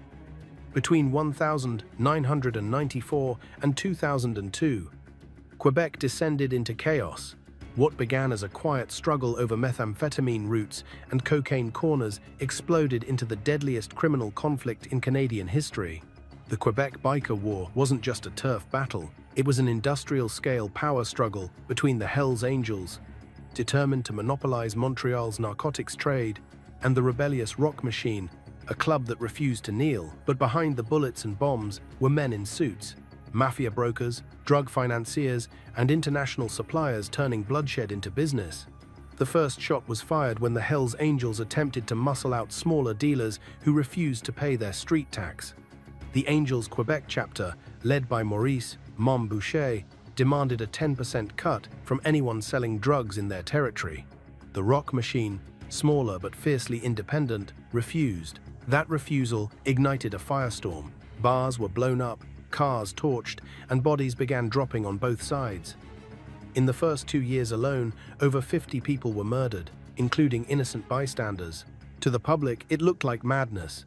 To insiders, it was calculated chaos. Every explosion served a purpose: intimidation, retribution, leverage. But as the war escalated, so did collateral damage. In August 1995, a car bomb intended for a biker lieutenant killed one-year-old Daniel Desrochers, a tragedy that shocked the nation and changed how Canada saw organized crime. The streets were no longer underworld battlefields. They had become war zones in daylight. And yet, while bullets flew, the money kept flowing. The Hells Angels controlled the import routes from South America, while the Rock Machine tapped into European amphetamine supplies. Montreal became a marketplace for both profit and power. Police wiretaps later revealed that the Rizzuto crime family was profiting quietly behind the scenes, laundering biker money through construction contracts, nightclubs, and offshore accounts. They didn't care who won, as long as the drugs kept moving and the profits didn't stop. As the body count rose, law enforcement scrambled. The Carcajou Task Force, a multi-agency operation involving provincial and federal police, was formed to dismantle the biker networks. Over 300 officers worked full-time, infiltrating clubhouses, tapping phones, and tracing drug money. But even with millions spent, the Angels and Rock Machine continued killing faster than the police could arrest them. Then came the turning point. The Angels escalated. They didn't just want dominance, they wanted extinction. Using their superior resources, they declared an all-out extermination campaign against the Rock Machine. In less than 18 months, over 40 of the rival club's members and associates were executed. By 1999, the Rock Machine was on the verge of annihilation. Their leaders were either dead, jailed, defecting. They sought refuge under a new banner: the Bandidos Motorcycle Club, one of the world's big 4 biker organizations. That rebranding changed everything. What had been a local conflict became global. Suddenly, the Hells Angels weren't just fighting a Quebec gang, they were fighting an international organization with chapters across Europe and the U.S. The war entered its most violent phase. Bombings increased, drive-bys became daily, and the Angels responded with targeted assassinations. Throughout it all, Vito Rizzuto's mafia quietly expanded its grip. They offered mediation when profits were at risk, supplied cocaine through Sicilian channels, and ensured that whoever emerged victorious would still owe tribute to them. When the smoke finally began to clear in 2002, more than 160 people were dead, 130 fires set, and 80 bombings recorded. The war ended not through a truce, but through exhaustion and mass arrests. The Operation Springtime 2001 raids crippled the Hells Angels' infrastructure, jailing dozens of members, including high-ranking officers. The rock machine fractured. Montreal was left scarred, both literally and politically. The Consortium, how Montreal became organized crime's capital. By the early 2000s, the bloodshed had slowed, but the money hadn't. Out of the rubble of the Quebec Biker War rose a hybrid empire, a quiet agreement between killers and kingpins to stop wasting bullets and start counting profits. Law enforcement would later call it the Consortium, but to those inside, it was simply the business. At its core stood two names: Vito Rizzuto, the calculating Sicilian godfather who had survived every war, and Maurice Mom Boucher, the biker warlord who had turned chaos into strategy. Their model was revolutionary. Forget street corners and protection rackets. This was corporate crime. Each group kept its structure intact. The mafia ran finance, politics, and international supply. The Hells Angels controlled territory, distribution, and intimidation. They no longer competed for control. They cooperated for efficiency. Every shipment, every deal, every payoff was mapped out like an industrial supply chain. At first glance, it seemed fragile. Two cultures, two codes. The mafia's omertà versus the biker's brotherhood. Yet, Rizzuto understood how to bridge them. He treated the bikers not as soldiers, but as shareholders. Profits were divided, not tribute collected. The mafia handled importation, laundering, and diplomacy with South American cartels, while the Angels ensured street-level dominance and enforcement. Everyone got paid. No one got disrespected. The scale was staggering. Intelligence analysts estimate the Consortium was moving more than $1 billion in narcotics annually, mostly cocaine, ecstasy, and marijuana. The logistics were seamless. Shipments from Colombia docked in Montreal's port, disguised within legal imports. Biker-run trucking companies distributed the product across Canada and into the northeastern US, while mafia-linked financial brokers in Montreal, Toronto, and even Italy laundered the proceeds. It was a perfect loop. Drugs in, money out, silence everywhere. The public had no idea. On the surface, Montreal thrived, construction boomed, nightlife glittered, and politicians smiled for cameras. Beneath it all, contracts, casinos, and clubs laundered billions. If you followed the paper trail from a high-rise condo to a biker bar in Laval, you'd find the same fingerprints: ghost corporations owned by bikers' girlfriends and mobsters' cousins, wired to offshore accounts in Panama, Cyprus, and Luxembourg. For law enforcement, it was a nightmare. The old methods, wiretaps, surveillance, and informants no longer worked. No one was talking, and there was no violence to investigate. The bikers had gone quiet, the mafia polite. Everyone in the Consortium understood one rule: peace is more profitable than war. Still, it wasn't all harmony. Beneath the profit simmered distrust. Some old-school mafiosi whispered that Rizzuto had polluted La Cosa Nostra by letting tattooed savages into the boardroom. Meanwhile, younger bikers grumbled that the Angels were becoming too corporate, more accountants than outlaws. But the money silenced the noise. The FBI, RCMP, and Italian anti-mafia units began noticing strange patterns in drug shipments traced to both Sicilian ports and biker-controlled warehouses. In one intercepted call, a Rizzuto lieutenant joked, "They used to send soldiers, now they send invoices." It was dark humor, but true. Violence had become bad business. Even the Mexican cartels took notice. The Sinaloa cartel, led by Joaquin El Chapo Guzman, began routing product through Consortium channels. Montreal became the new Miami. North America's gateway for South American cocaine. The Hells Angels handled the roads. The Mafia handled the banks. The New York Pipeline, when bikers carried the Mafia's fortune. By the time the Quebec Consortium was printing millions, whispers of its influence were reaching south, all the way to New York. For decades, the American Mafia's 5 families had treated the Canadian underworld like a distant cousin. Useful, rich, but unruly. Now, suddenly, the cousin had the keys to the cocaine gates.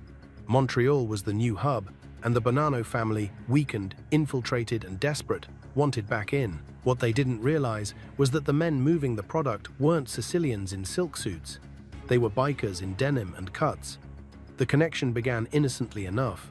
A man named Jimmy Cosmo Cournoyer, a Montreal-based smuggler with ties to both Rizzuto and the Hells Angels, started moving marijuana from Canada into the US in the late 1990 seconds. His operation grew too fast for traditional channels to handle. So Cournoyer turned to the bikers for transport and the Mafia for protection. The result? A billion-dollar pipeline that stretched from Quebec to Brooklyn, fueled by weed, cocaine, and ecstasy. Cournoyer wasn't your typical street criminal. He wore tailored suits, drove Ferraris, and used legitimate tech companies as fronts for his trafficking network. He built alliances like a CEO, strategic, transactional, and ruthless. The Hells Angels handled logistics, using truck convoys and hidden compartments to cross the border through native reserves like Akwesasne, where jurisdictional loopholes crippled law enforcement. Once in New York, the Bonanno family distributed the product through their old channels, restaurants, nightclubs, and construction rackets. It was a system that combined biker efficiency with Mafia influence. For every shipment that reached the city, everyone got their cut. The Angels took a percentage for transport and muscle. The Bonannos took their share for local distribution and laundering. And Cournoyer sat in the middle, moving hundreds of kilos a week.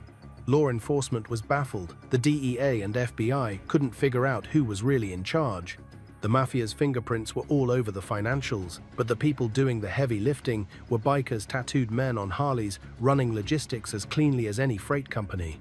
The operation was so professional that some agents nicknamed it the Coca-Cola Company of Crime. But the alliance was more than business. It represented a philosophical shift. For the first time, 2 worlds that had historically despised each other had found balance. The Bonannos, reeling from the Donnie Brasco infiltration that shattered their hierarchy, needed new muscle and new money. The Angels, rich but politically unconnected, needed legitimacy in America's biggest market. Together, they filled each other's gaps. One meeting in 2009 summed it up perfectly. A Bonanno lieutenant reportedly told a biker liaison, "You guys ride loud, we move quiet. Together, nobody sees the whole picture." It wasn't just bravado, it was truth. The bikers' chaos masked the Mafia's control, and the Mafia's respectability disguised the bikers' aggression. Still, there were fractures. The old guard of La Cosa Nostra couldn't stomach sharing profits with tattooed outsiders. Rumors spread that some Bonanno capos wanted the Angels put back in their place, but when one of them sent soldiers to deliver a message to a biker bar in Long Island, it ended in humiliation. 3 made men walked in with threats and walked out bloodied, their suits torn, their pride ruined. It was the night the Mafia learned that physical intimidation no longer worked against men who'd learned war overseas and lived it every day in the streets. By 2012, the pipeline had reached its peak. Cournoyer's network stretched from Mexico's Sinaloa cartel through Canada and into the U.S. East Coast, earning more than $1 billion in drug sales. It was, in effect, a merger between the Mafia, bikers, and cartels, an underworld and multinational. The West Coast Wars, Mongols, Mafia, and the Mexican connection. The first chapter was formed in Montebello. A group of Vietnam veterans had this. While Montreal and New York perfected the art of cooperation, Los Angeles was living out the opposite, a return to open warfare. The West Coast had always been different. No old Sicilian bloodlines ran the show here. The L.A. crime family, once mighty under Jack Dragner and later the volatile Mickey Cohen, had dwindled into a shell of its former self by the 1980 seconds. What remained was a handful of aging dons, small rackets, and an uneasy relationship with prison gangs and outlaw bikers who had long stopped taking orders from anyone. Enter the Mongols Motorcycle Club, a force born out of rejection.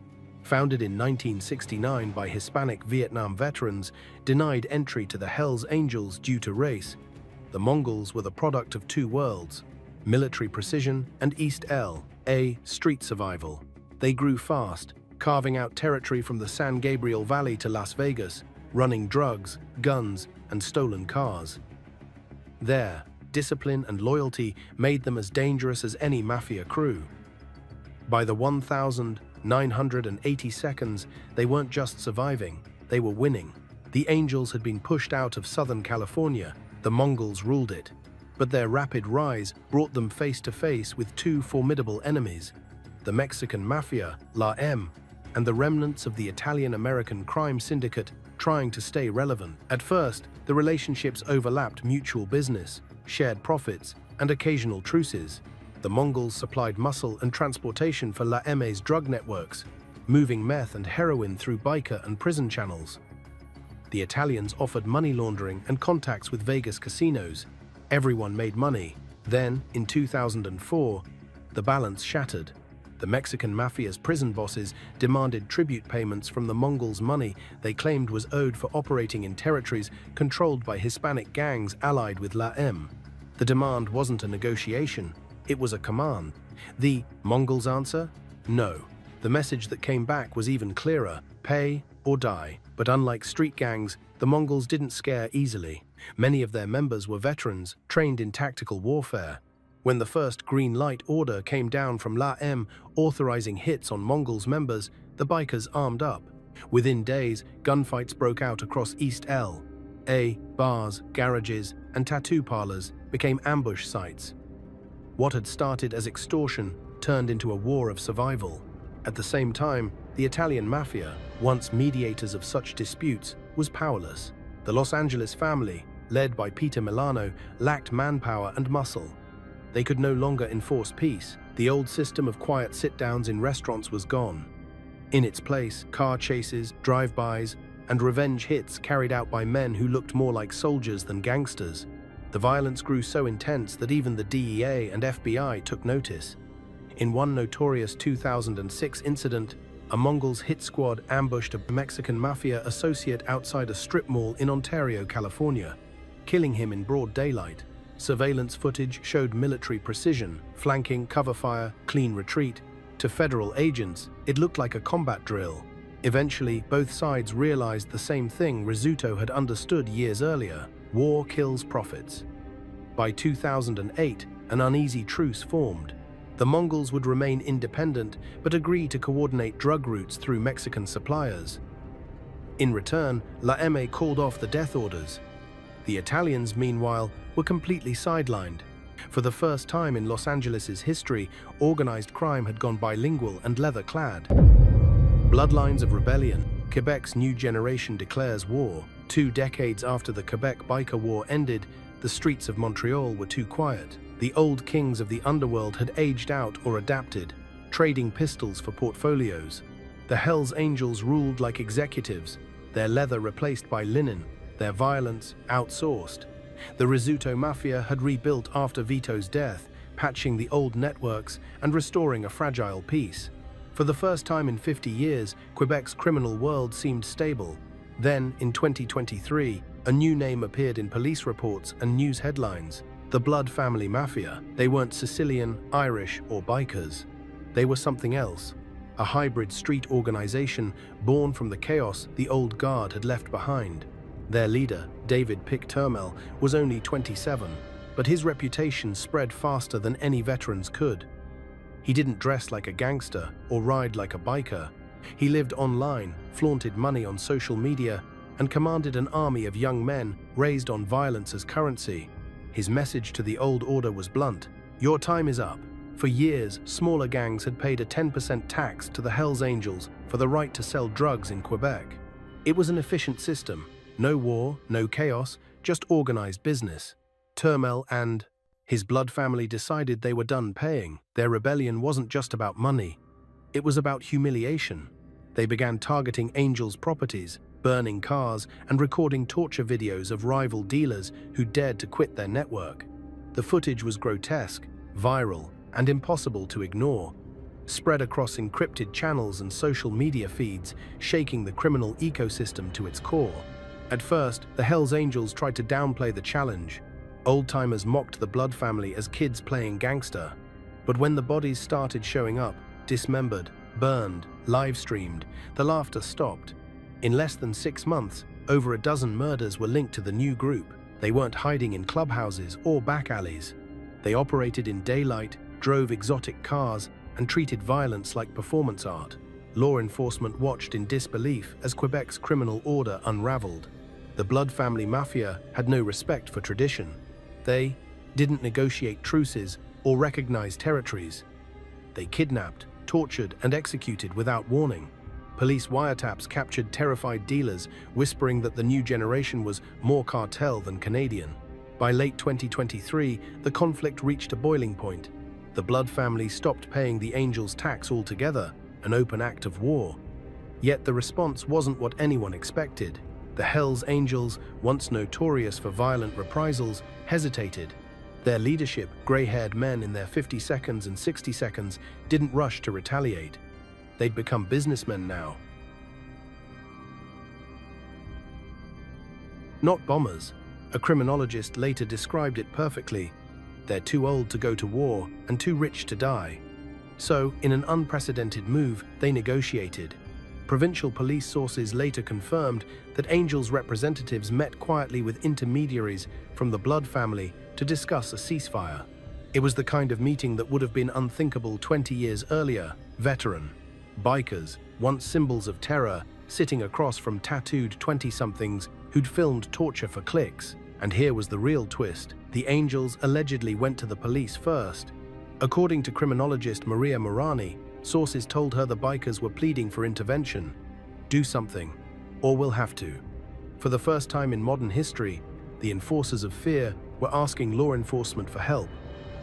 In February 2024, police struck first. A massive operation across Quebec arrested 21 members of the Blood family mafia. Charges ranged from trafficking to murder to torture. But even behind bars, their message lingered. The old system had cracked. The new generation had shown that violence wasn't about hierarchy anymore. It was about spectacle. Digital outlaws, the rise of the cyber cartel age. By 2024, the underworld was no longer defined by streets and borders. It was defined by servers. The new generation of organized crime didn't need to meet in dimly lit bars or exchange envelopes under tables. They moved their money through cryptocurrency wallets, spoke through encrypted networks, and laundered billions through legitimate digital fronts. The mafia's leather shoes and the bikers' steel boots had both evolved into something far more elusive: digital footprints. The evolution didn't happen overnight. It started with the old alliances, adapting to survive law enforcement's modernization. The Rizzuto crime family and the Hells Angels, long masters of physical logistics, realized that the digital world could give them something violence never could: invisibility. Encrypted messaging apps like Signal, Wire, and Threema became the new clubhouses. Offshore server farms in Luxembourg and the Caribbean replaced stash houses. Instead of laundering money through bars or casinos, they ran it through NFT markets, cryptocurrency exchanges, and shell corporations registered to AI-generated identities. One of the first to master this digital transformation was a young Rizzuto associate named Marco Flux Di Stefano. Barely 30, fluent in blockchain coding and fluent in both Sicilian dialects and Python scripts, he turned what had been a local network of drug transactions into a decentralized digital empire. Under his guidance, the mafia and the bikers started storing their wealth in crypto portfolios, shifting millions of dollars in seconds without ever touching a physical bill. The bikers loved it. For decades, their weakness had been paperwork. Now, there was none. Every drug shipment that moved through a Hells Angels route was recorded in code. The profits instantly split across dozens of anonymous wallets. Police could seize trucks, bikes, and safe houses, but not strings of numbers hidden behind 256-bit encryption. And it didn't stop there. Recruitment changed too. Motorcycle clubs no longer relied solely on street initiations. Younger digital prospects joined not for their skill in the lass of skill, combat, but for their expertise in hacking, cybersecurity, and social engineering. A new breed of outlaw emerged, men and women who could ride during the day and run darknet marketplaces by night. The traditional biker vest now shares space with laptops, drones, and encrypted phones. Meanwhile, law enforcement struggled to keep up. Old-school investigators who once chased drug routes were now forced to decipher crypto ledgers. The RCMP's Project Nobility, launched in 2023, exposed an intricate network connecting biker-run supply chains, Italian financial backers, and offshore crypto wallets tied to Dubai real estate investments. The discovery proved what most detectives had only suspected. Organized crime had gone global and digital. The Blood Family Mafia, the New Age street predators, embraced this shift instantly. They used Telegram bots to coordinate kidnappings, Bitcoin ATMs to move ransom payments, and deepfake videos to threaten rivals anonymously. For them, the violence was just content. The real weapon was control of narrative and currency. Operation Springtime Revisited, when the law fought shadows. By the middle of 2025, Canadian and US law enforcement were no longer chasing gangsters. They were chasing ghosts. The old methods that once crippled syndicates' wiretaps, hidden mics, and sting operations now lag a decade behind the new generation's digital camouflage. The syndicates had evolved into networks that stretched across borders, powered by encrypted communication, offshore banking, and crypto laundering. But history, it seemed, had a cruel sense of repetition. So the police tried something familiar, but bigger. They called it Operation Springtime Revisited. The name was deliberate. It echoed Operation Springtime 2001, the legendary crackdown that once crippled the Hells Angels during the height of the Quebec Biker War. Back then, more than 100 bikers and mafia associates were hauled away in dawn raids, their empires briefly silenced. But now, 2 decades later, the battlefield had changed. There were no visible clubhouses, no paper ledgers, no intercepted payphones.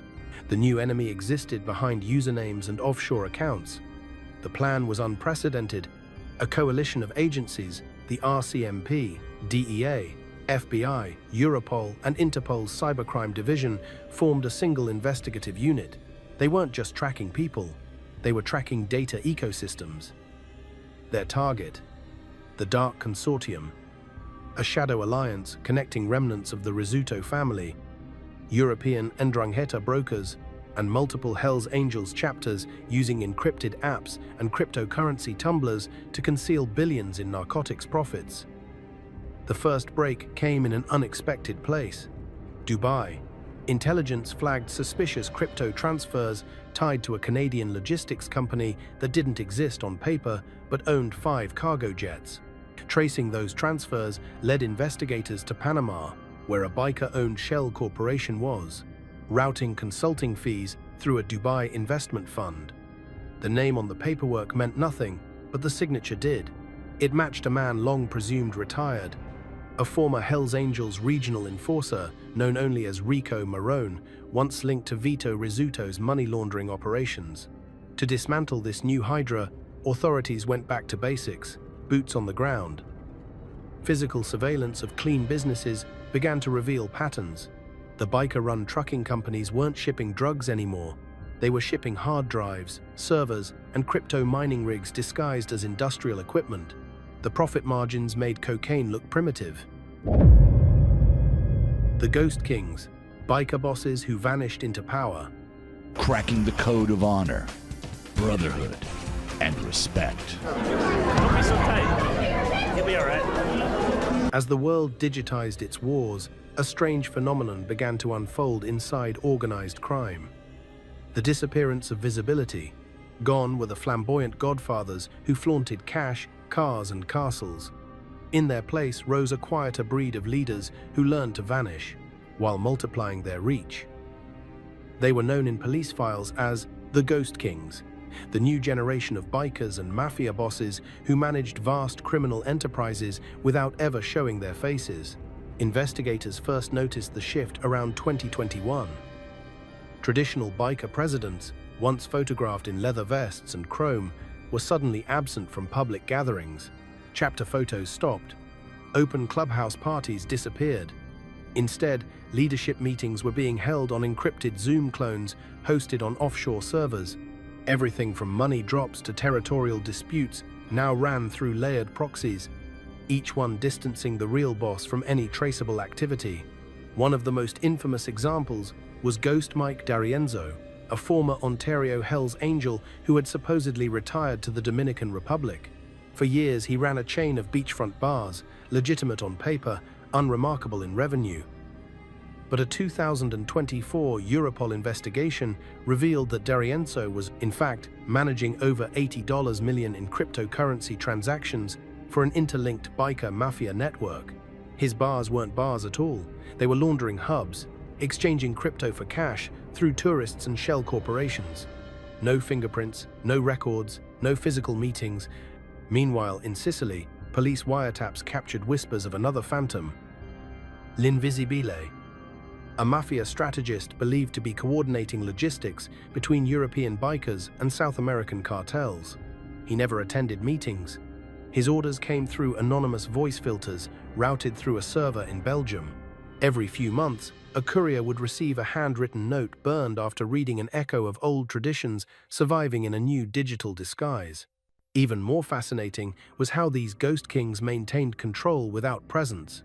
In the old world, power was demonstrated physically, showing up at funerals, paying respect, and enforcing rules through intimidation. But the new underworld thrived on reputation and data precision. Orders were precise, financials clean, and retribution silent.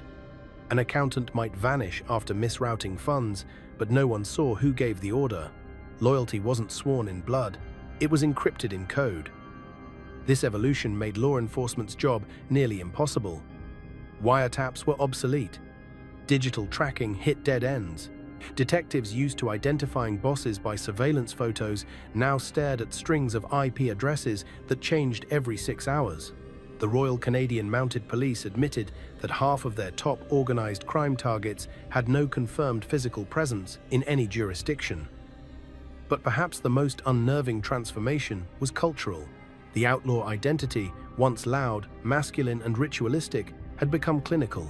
The bikes, tattoos, and brotherhood codes were still there.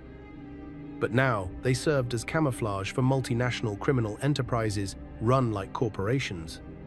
A single encrypted order from Dubai could set off a chain reaction. A drug shipment in Montreal, a money wash in Malta, a revenge hit in Marseille. The Ghost Kings had discovered the perfect crime, one where they didn't exist, and yet they still ruled through fear. Associates who questioned orders often met quiet fates, found suicided in hotel rooms, cars set ablaze, or simply gone. Even their funerals were silent. No insignia, no colors, no flags, just whispers in online forums that another ghost had been erased by his own kind. The hybrid empire, when outlaws became CEOs. By the mid-2025 era, the line between organized crime and organized business had blurred beyond recognition. What started as loose alliances between biker gangs and mafia families had now matured into something far more complex, a hybrid empire that looked less like an underworld and more like a multinational corporation. The men who once rode Harley-Davidsons in formation or held sit-downs in smoke-filled backrooms now wore tailored suits, managed import companies, and used corporate boardrooms as their new clubhouses. At the center of this transformation was a quiet truth. Power had outgrown violence. Guns still enforced order, but real control came from logistics, money flow, and digital legitimacy. The Hells Angels, once synonymous with chaos, had invested heavily in legitimate enterprises, shipping, construction, private security, and cryptocurrency mining. Their finances ran through clean corporate accounts and real estate holdings that spanned 3 continents. Across the ocean, remnants of the Rizzuto Mafia were doing the same. The Rizzutos had always been businessmen, but now their operations blended seamlessly with legitimate trade routes. Their front companies shipped coffee, furniture, and seafood. Real products with real profit, but every container also carried encrypted codes tied to digital wallets and off-ledger transactions. Customs officials often checked for drugs and found none. What they never saw was the data being moved alongside the cargo crypto keys, access credentials, and shadow invoices. One investigator for Interpol described it as crime with a dress code. No more gang tattoos or warehouse meetings. The new bosses signed contracts, filed taxes, and even attended charity galas. Their lawyers were former prosecutors, and their accountants once worked for Fortune 500 firms. Every paper trail led back to a legitimate business. Every legitimate business hid a darker profit stream. But perhaps the most fascinating evolution was psychological. The new generation of outlaws saw themselves not as criminals, but as entrepreneurs of risk. They understood market volatility, political instability, and technological disruption better than most CEOs. They used drones for surveillance, AI models to predict border patrol rotations, and deepfake identities for cross-border coordination. One leaked RCMP report noted that certain biker mafia partnerships operated with the discipline of a complicit hedge fund and the aggression of a cartel. In this world, alliances weren't sealed with blood, they were negotiated through spreadsheets. Biker leaders co-owned shipping companies with mafia investors. Street-level dealers became independent contractors. Profit shares were distributed automatically via smart contracts embedded in the blockchain. Disputes were settled not with fists, but with lawyers who specialized in corporate arbitration. However, the illusion of respectability came with a dangerous irony. As these organizations grew richer and cleaner, their street soldiers grew poorer and dirtier. The hierarchy was inverted. The men who once ruled with intimidation were now expendable labor. Violence still existed, but it had become outsourced and performed by freelancers or smaller satellite gangs paid through crypto wallets that self-deleted after use. And yet, the hybrid empire remained unshakable because it operated on two levels simultaneously: above ground and below it. A trucking company in Ontario might deliver legitimate goods by day and smuggle fentanyl precursors by night. A cybersecurity startup in Vancouver might help hospitals secure their data while quietly laundering cartel funds through its crypto contracts. Every front fed the machine. The new order, when shadows learn to govern. By the end of 2025, what had once been called organized crime no longer existed in the same way. It had evolved into something harder to define, a self-sustaining ecosystem that operated across borders, laws, and even ideologies. The old vision of mobsters in smoky rooms or bikers roaring down highways had given way to board meetings conducted over encrypted networks, partnerships registered as limited corporations, and war rooms running off cloud servers. This was not chaos. It was an order designed by those who once thrived on chaos. It began subtly. When global supply chains fractured during the pandemic years, the Biker Mafia Alliance stepped into the vacuum. They offered transportation when ports stalled, security when governments failed, and liquidity when banks hesitated. In some parts of Eastern Europe and Central America, their logistics companies became more reliable than national institutions. Economists quietly admitted that, in several border regions, organized crime kept trade alive. The outlaws had become indispensable. The cultural shift was equally striking. Pop culture, once obsessed with glamorizing gangsters, now blurred admiration with acceptance. Streaming series portrayed biker presidents and mob accountants as visionaries, not villains. Cryptocurrency influencers quoted Hell's Angels business strategies on podcasts. The language of rebellion had been monetized, repackaged, and sold. Society had absorbed its own predators. Behind the scenes, however, the code of silence, the omertà that once ruled by fear, had been replaced by something colder: mutual interest. Violence was now a last resort, used only when contracts failed or digital sabotage couldn't solve a dispute. Assassinations were surgical, often disguised as data breaches, overdoses, or disappearances in remote jurisdictions. The new killers didn't leave gunpowder, they left corrupted databases. Governments tried to strike back with legislation and task forces, but the networks had learned governance faster than the states chasing them. They operated like a decentralized corporation with regional councils and profit-sharing systems. One Interpol report described them as a shadow parallel to global capitalism, identical in structure, different only in legality. The Hells Angels had once been born from rebellious men who rejected control. The Mafia had once existed to preserve family power against corrupt institutions. Now, they had become what they rebelled against: a system of control, surveillance, and profit. Freedom had mutated into an empire. In a way, it was inevitable. The old wars between bikers and the mob, Philadelphia's street battles, Montreal's uneasy truces, and Los Angeles's betrayals were never really about territory. They were about evolution. Each conflict forced both sides to adapt, absorb, and survive. Over decades, that survival instinct turned predators into administrators, soldiers into CEOs, and enforcers into economists. The world, as it stands, may never return to the simplicity of good versus evil, because the new order doesn't hide in shadows anymore. It builds the roads, finances the shipments, writes the contracts, and sometimes even enforces the law. When asked off record whether this new hybrid empire could ever truly be dismantled, a veteran RCMP agent paused for a long time before answering. And maybe that's the final irony of the story. The Mafia and the bikers didn't just survive the war. They won it by changing the very definition of what victory means. They stopped being outlaws. They became the architecture.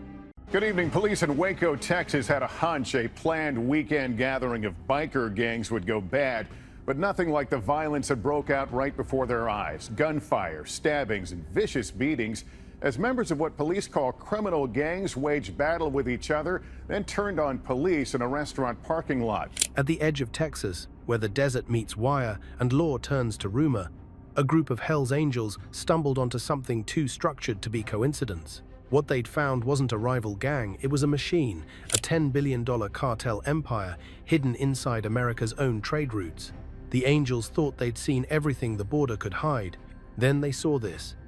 And what followed blurred the line between outlaw and enterprise forever. Police call the crime scene at the Twin Peaks Bar and Grill among the most violent and gruesome they've ever seen.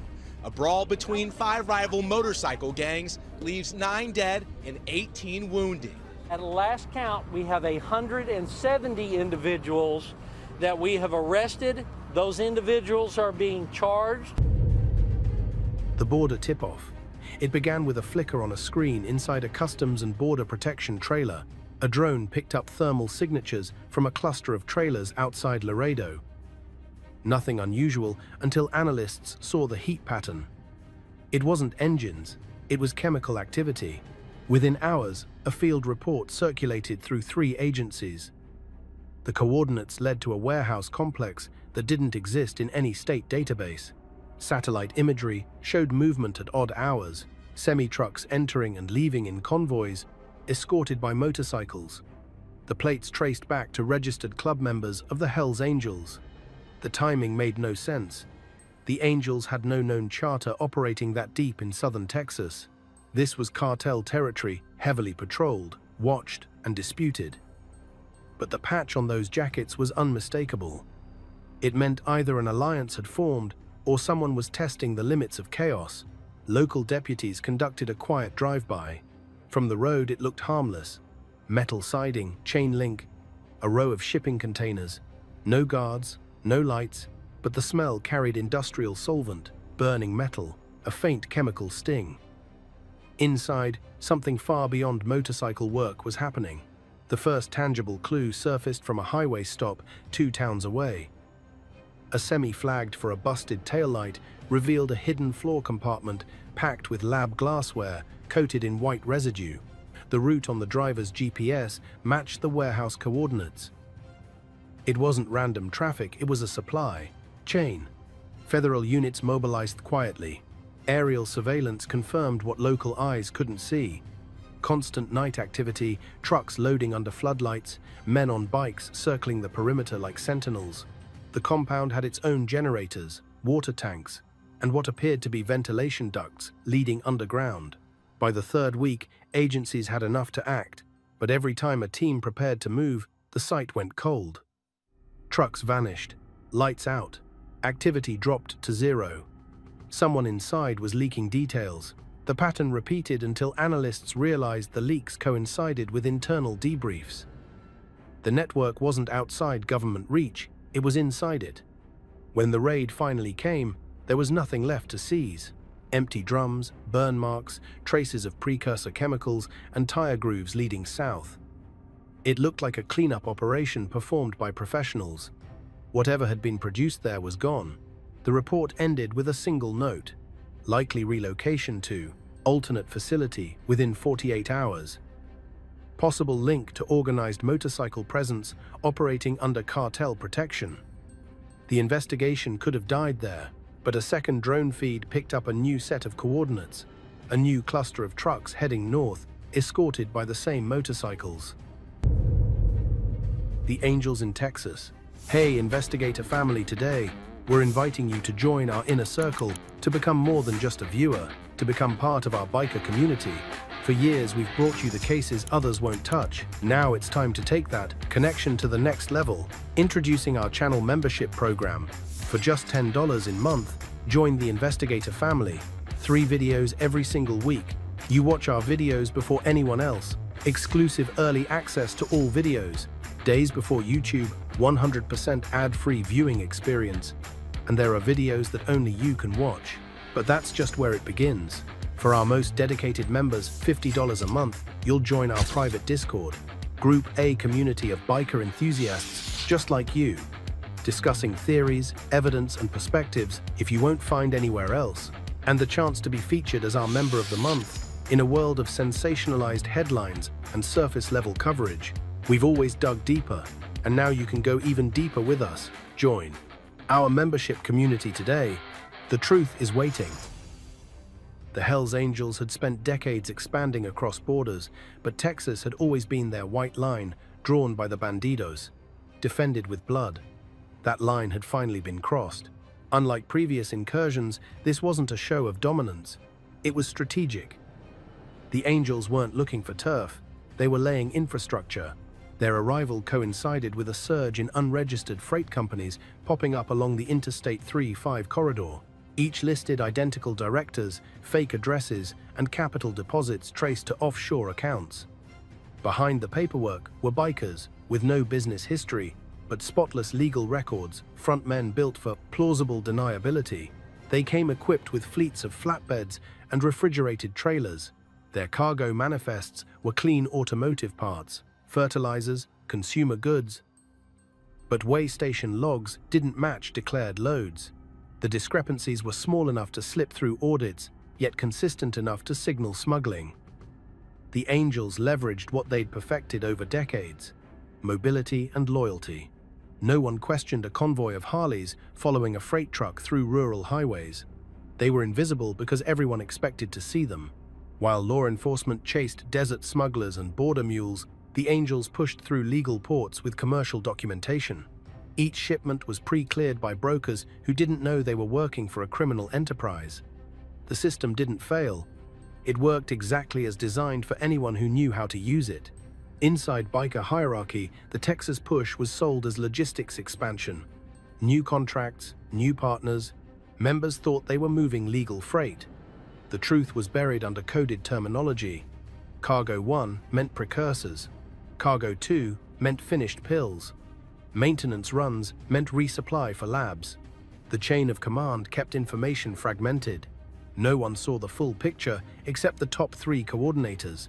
By mid-year, surveillance linked the Texas chapters to at least 6 cross-border shipments moving through Laredo and Eagle Pass.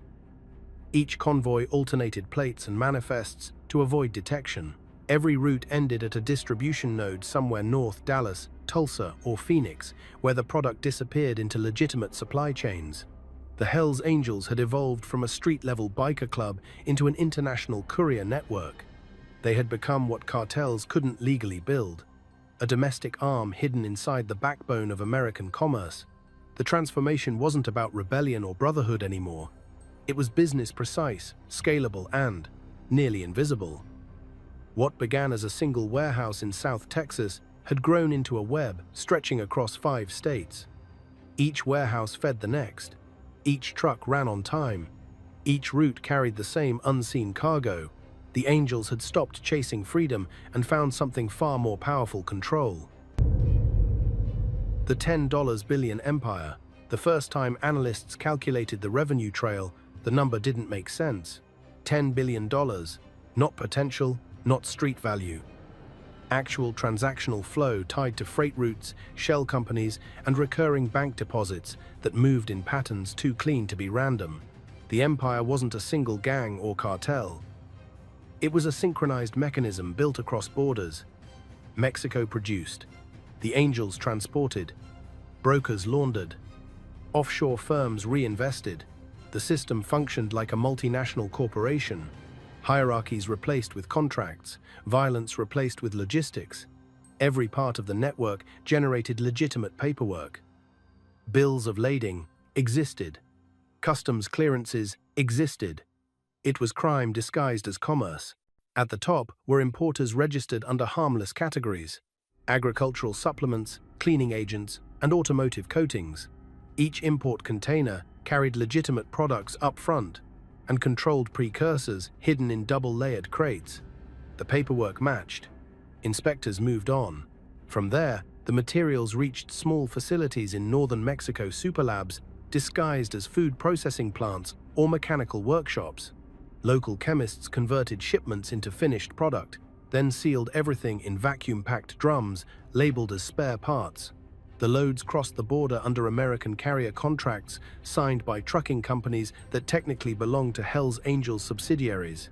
Each truck had an assigned escort, 2 to 4 bikers following a few miles behind, scanning for patrols or thieves.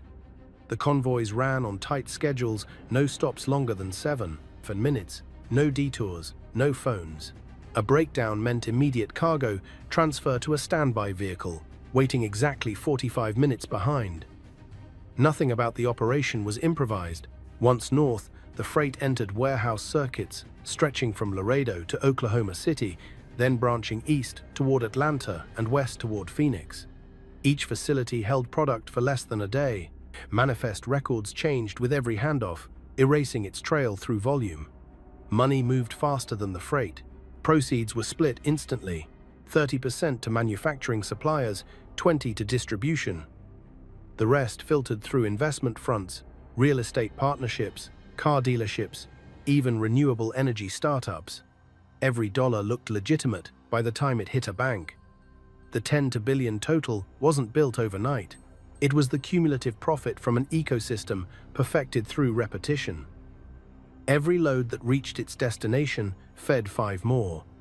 Every small success financed larger infrastructure. At its peak, hundreds of trucks crisscrossed state lines daily, carrying the economy of an empire that officially didn't exist. The angels called it expansion. The cartels called it efficiency. Federal agencies called it invisible. But invisibility never lasts. Patterns surfaced in places that shouldn't connect. Identical invoice serials showing up in 2 states, cloned VINs on transport trailers, duplicate insurance certificates filed under separate LLCs. A digital forensics team eventually mapped overlapping IP addresses, linking customs submissions to a single network hub in Dallas, registered to a freight management firm owned by a former angel. That discovery exposed the heart of the operation, the command center coordinating shipments in real time. From there, encrypted systems managed every truck, every payment, every contingency plan. The network had evolved beyond smuggling. It had become automation. And automation meant scale. Each route doubled output. Each loophole, once proven, replicated nationwide. 10 billion wasn't ambition. It was the natural outcome of a machine built without moral brakes. Cartel networks on the Texas border. The Texas border is more than a line. It's a living organism that feeds on motion.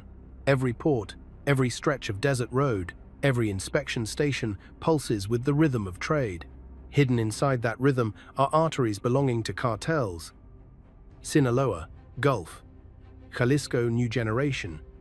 Each controlling its corridor like a fiefdom. For decades, those groups relied on couriers, tunnel systems, and corrupt officials to move narcotics north and cash south. But fentanyl changed everything. Its compact power collapsed the supply chain. A single kilogram could poison a city. What cartels needed now wasn't secrecy. It was speed and consistency. That demand brought the Angels into the picture. Unlike cartel drivers, they spoke perfect English, understood federal regulations, and already owned fleets of vehicles cleared for interstate commerce. They provided what no cartel could manufacture: trust in an American accent and a legal license plate. The cartels adapted fast. They mapped the Angels' routes, embedded supervisors at handoff points, and synchronized delivery calendars with chemical production cycles. The result was a frictionless loop: precursor shipments from Asia to Mexican ports, conversion to finished product in northern superlabs, handoff to biker-operated carriers at the border, and distribution through U.S. freight lanes. Every faction benefited. Mexican producers offloaded risk at the river. The Angels pocketed logistics fees that dwarfed anything they'd earned from gun running or racketeering. Middlemen, customs brokers, warehouse lessers, mechanics earned quiet bonuses to look away. The border's underbelly turned industrial. Intelligence analysts began seeing the pattern too late. By the time task forces mapped the flow, the corridors had multiplied. Each cartel maintained redundancy.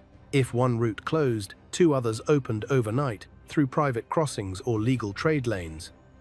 Law enforcement databases filled with partial pictures, vehicle seizures without drivers, chemical residues without owners, cash stashes without names.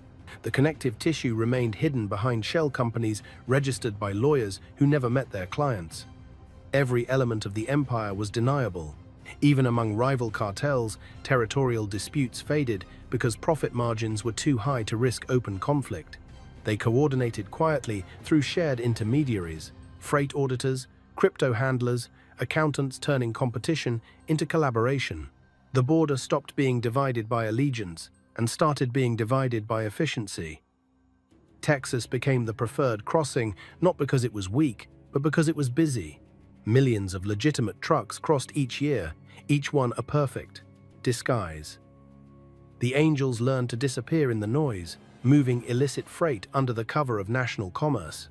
By late 2024, entire sections of the border were effectively privatized by criminal logistics.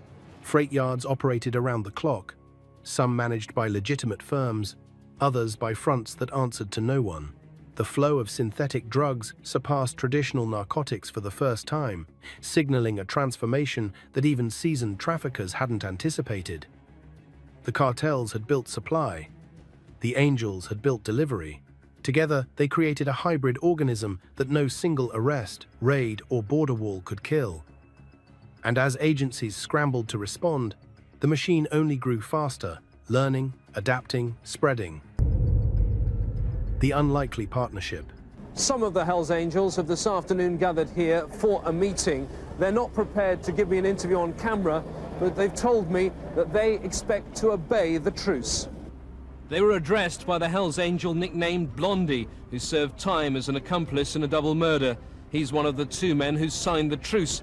He told me this will be a permanent peace. The alliance between the Hells Angels and Mexico's cartels began as a temporary business arrangement, an experiment born out of necessity. Neither side trusted the other, but both understood that profit could silence paranoia. The cartels had perfected manufacturing. The Angels had perfected movement. Between them stretched the most surveilled border on the continent, and yet both knew how to slip through its cracks. It started small: a handful of shared warehouses near Reynosa, a few low-volume trial runs across backroads, contracts written in code and sealed with intimidation rather than signatures. The first joint operation succeeded with such precision that word spread instantly through both worlds. No losses, no seizures, no noise. The cartels called the new route La Sombra, the Shadow. Loads moved entirely at night, guided by bikers equipped with encrypted trackers and decoy convoys. Each truck carried dual manifests, one legal, one real. If customs checked, they found steel pipes or frozen goods. If not, the hidden compartments continued north, carrying chemical precursors and finished fentanyl tablets. The Angels quickly realized the potential. They weren't just transporters, they were intermediaries between two economies. They could charge fees, control schedules, even dictate prices. And while the cartels ruled through fear, the Angels operated with discipline, following logistics protocols that rivaled military supply chains. Over time, hierarchy gave way to hybridization.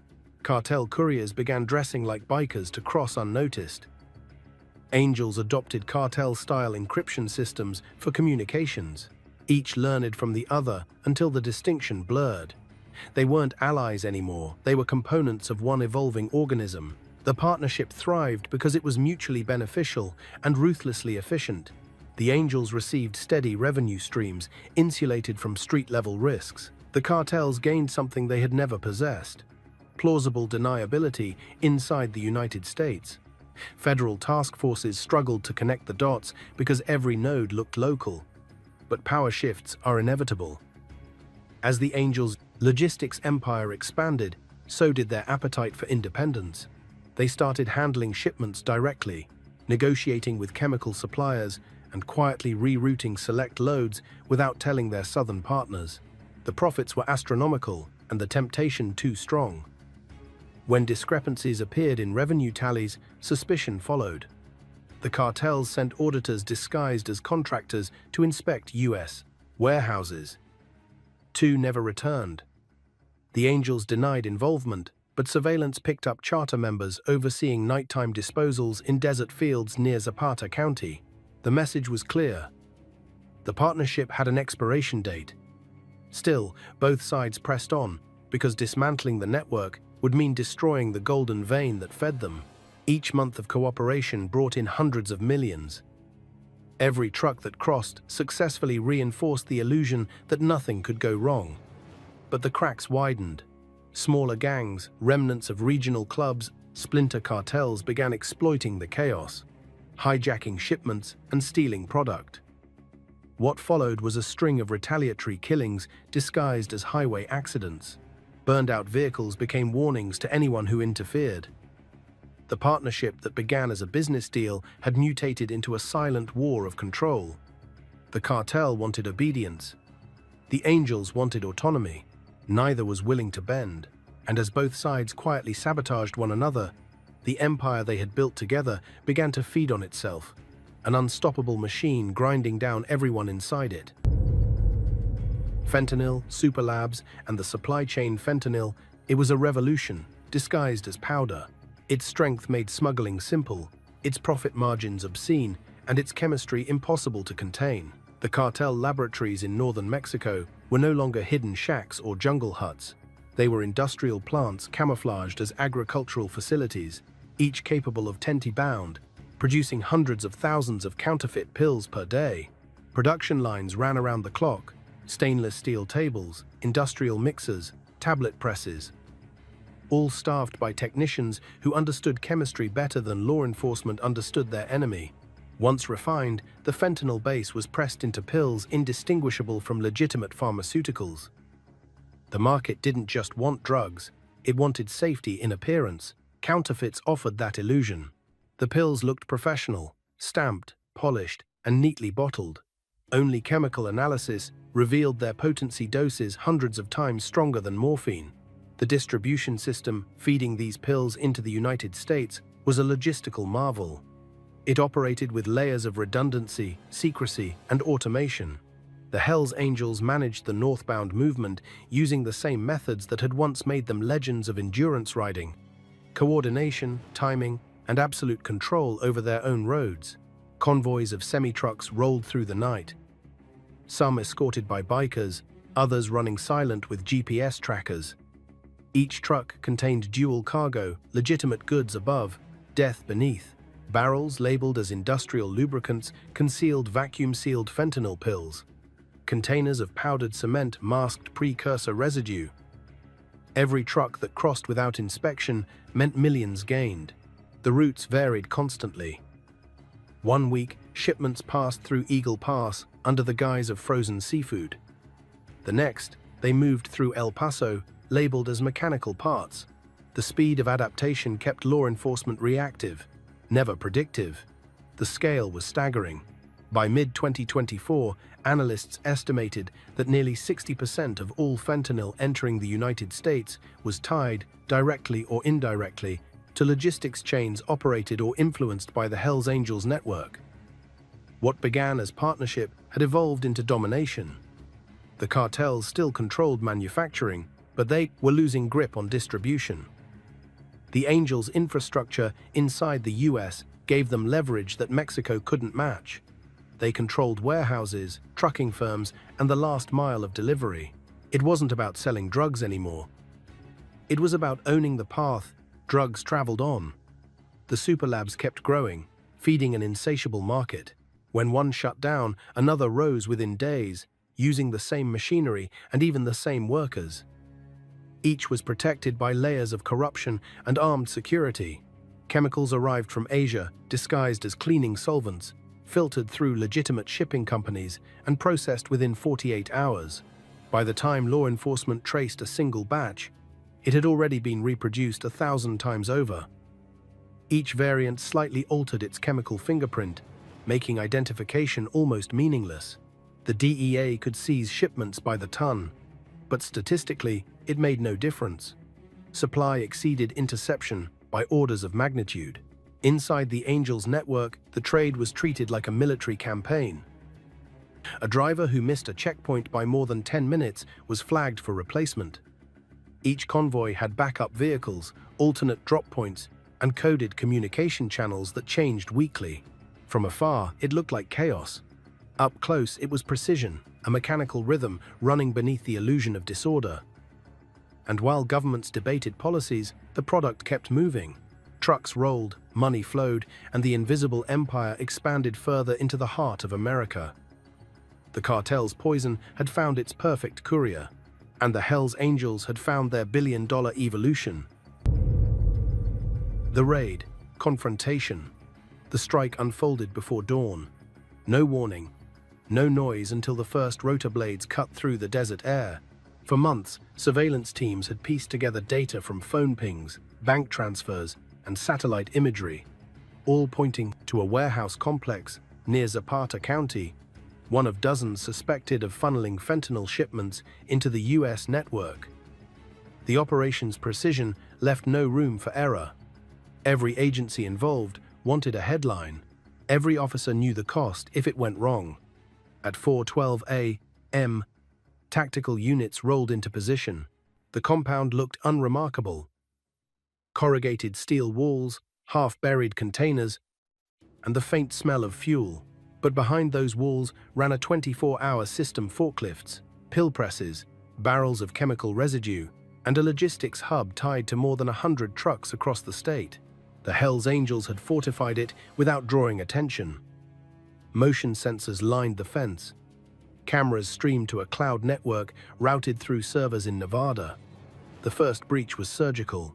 Explosive charges ripped the side gate open in less than 3 seconds. Floodlights snapped on, painting the night in white glare. Men scattered between trucks, trying to escape or destroy evidence. Engines roared, tires screeched, but there was nowhere to go. Agents stormed the compound, shouting over each other as smoke rolled through the yard. Shots followed, not wild, but measured bursts from rifles that didn't belong to amateurs. Within minutes, one of the semi-trucks caught fire. The blaze illuminated stacks of barrels labeled as lubricants, now melting under the heat. Inside, the labels peeled back, revealing chemical codes linked to precursor compounds used in fentanyl synthesis. The entire operation was industrial scale, efficient, and illegal to the core.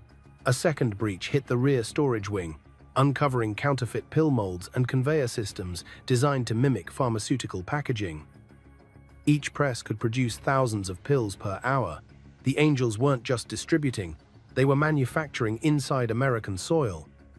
The fight lasted less than 15 minutes, but the fallout would take years to contain.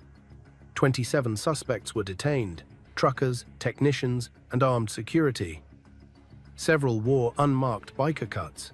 Others carried IDs from logistics companies under investigation. What struck investigators most was how calm the detainees were. No panic, no confusion, just silence, as if they knew this was part of the plan. By sunrise, the compound smoldered. Chemical fumes mixed with burning diesel. Agents collected evidence by the ton ledgers, hard drives, counterfeit labels, but half the data had already been wiped remotely. Someone had pulled the plug before the breach, erasing key financial records. Hours later, while the media replayed the footage of helicopters and explosions, intelligence units traced an encrypted data burst sent moments before the raid. It originated from inside the task force network. A leak again. The Angels had been warned. What agents found was the shell of an operation already shifting elsewhere. The raid exposed their existence, but failed to cripple them. Within days, chatter emerged on cartel channels. Retaliation was imminent. The narrative flipped overnight, each side blaming the other, each convinced of betrayal. The partnership that once fueled a $10 billion empire had just collapsed under its own paranoia. The border wasn't calm anymore. It was preparing for war. Law enforcement response and jurisdictional gaps. The raid's success looked impressive on camera, a federal triumph wrapped in smoke and flames.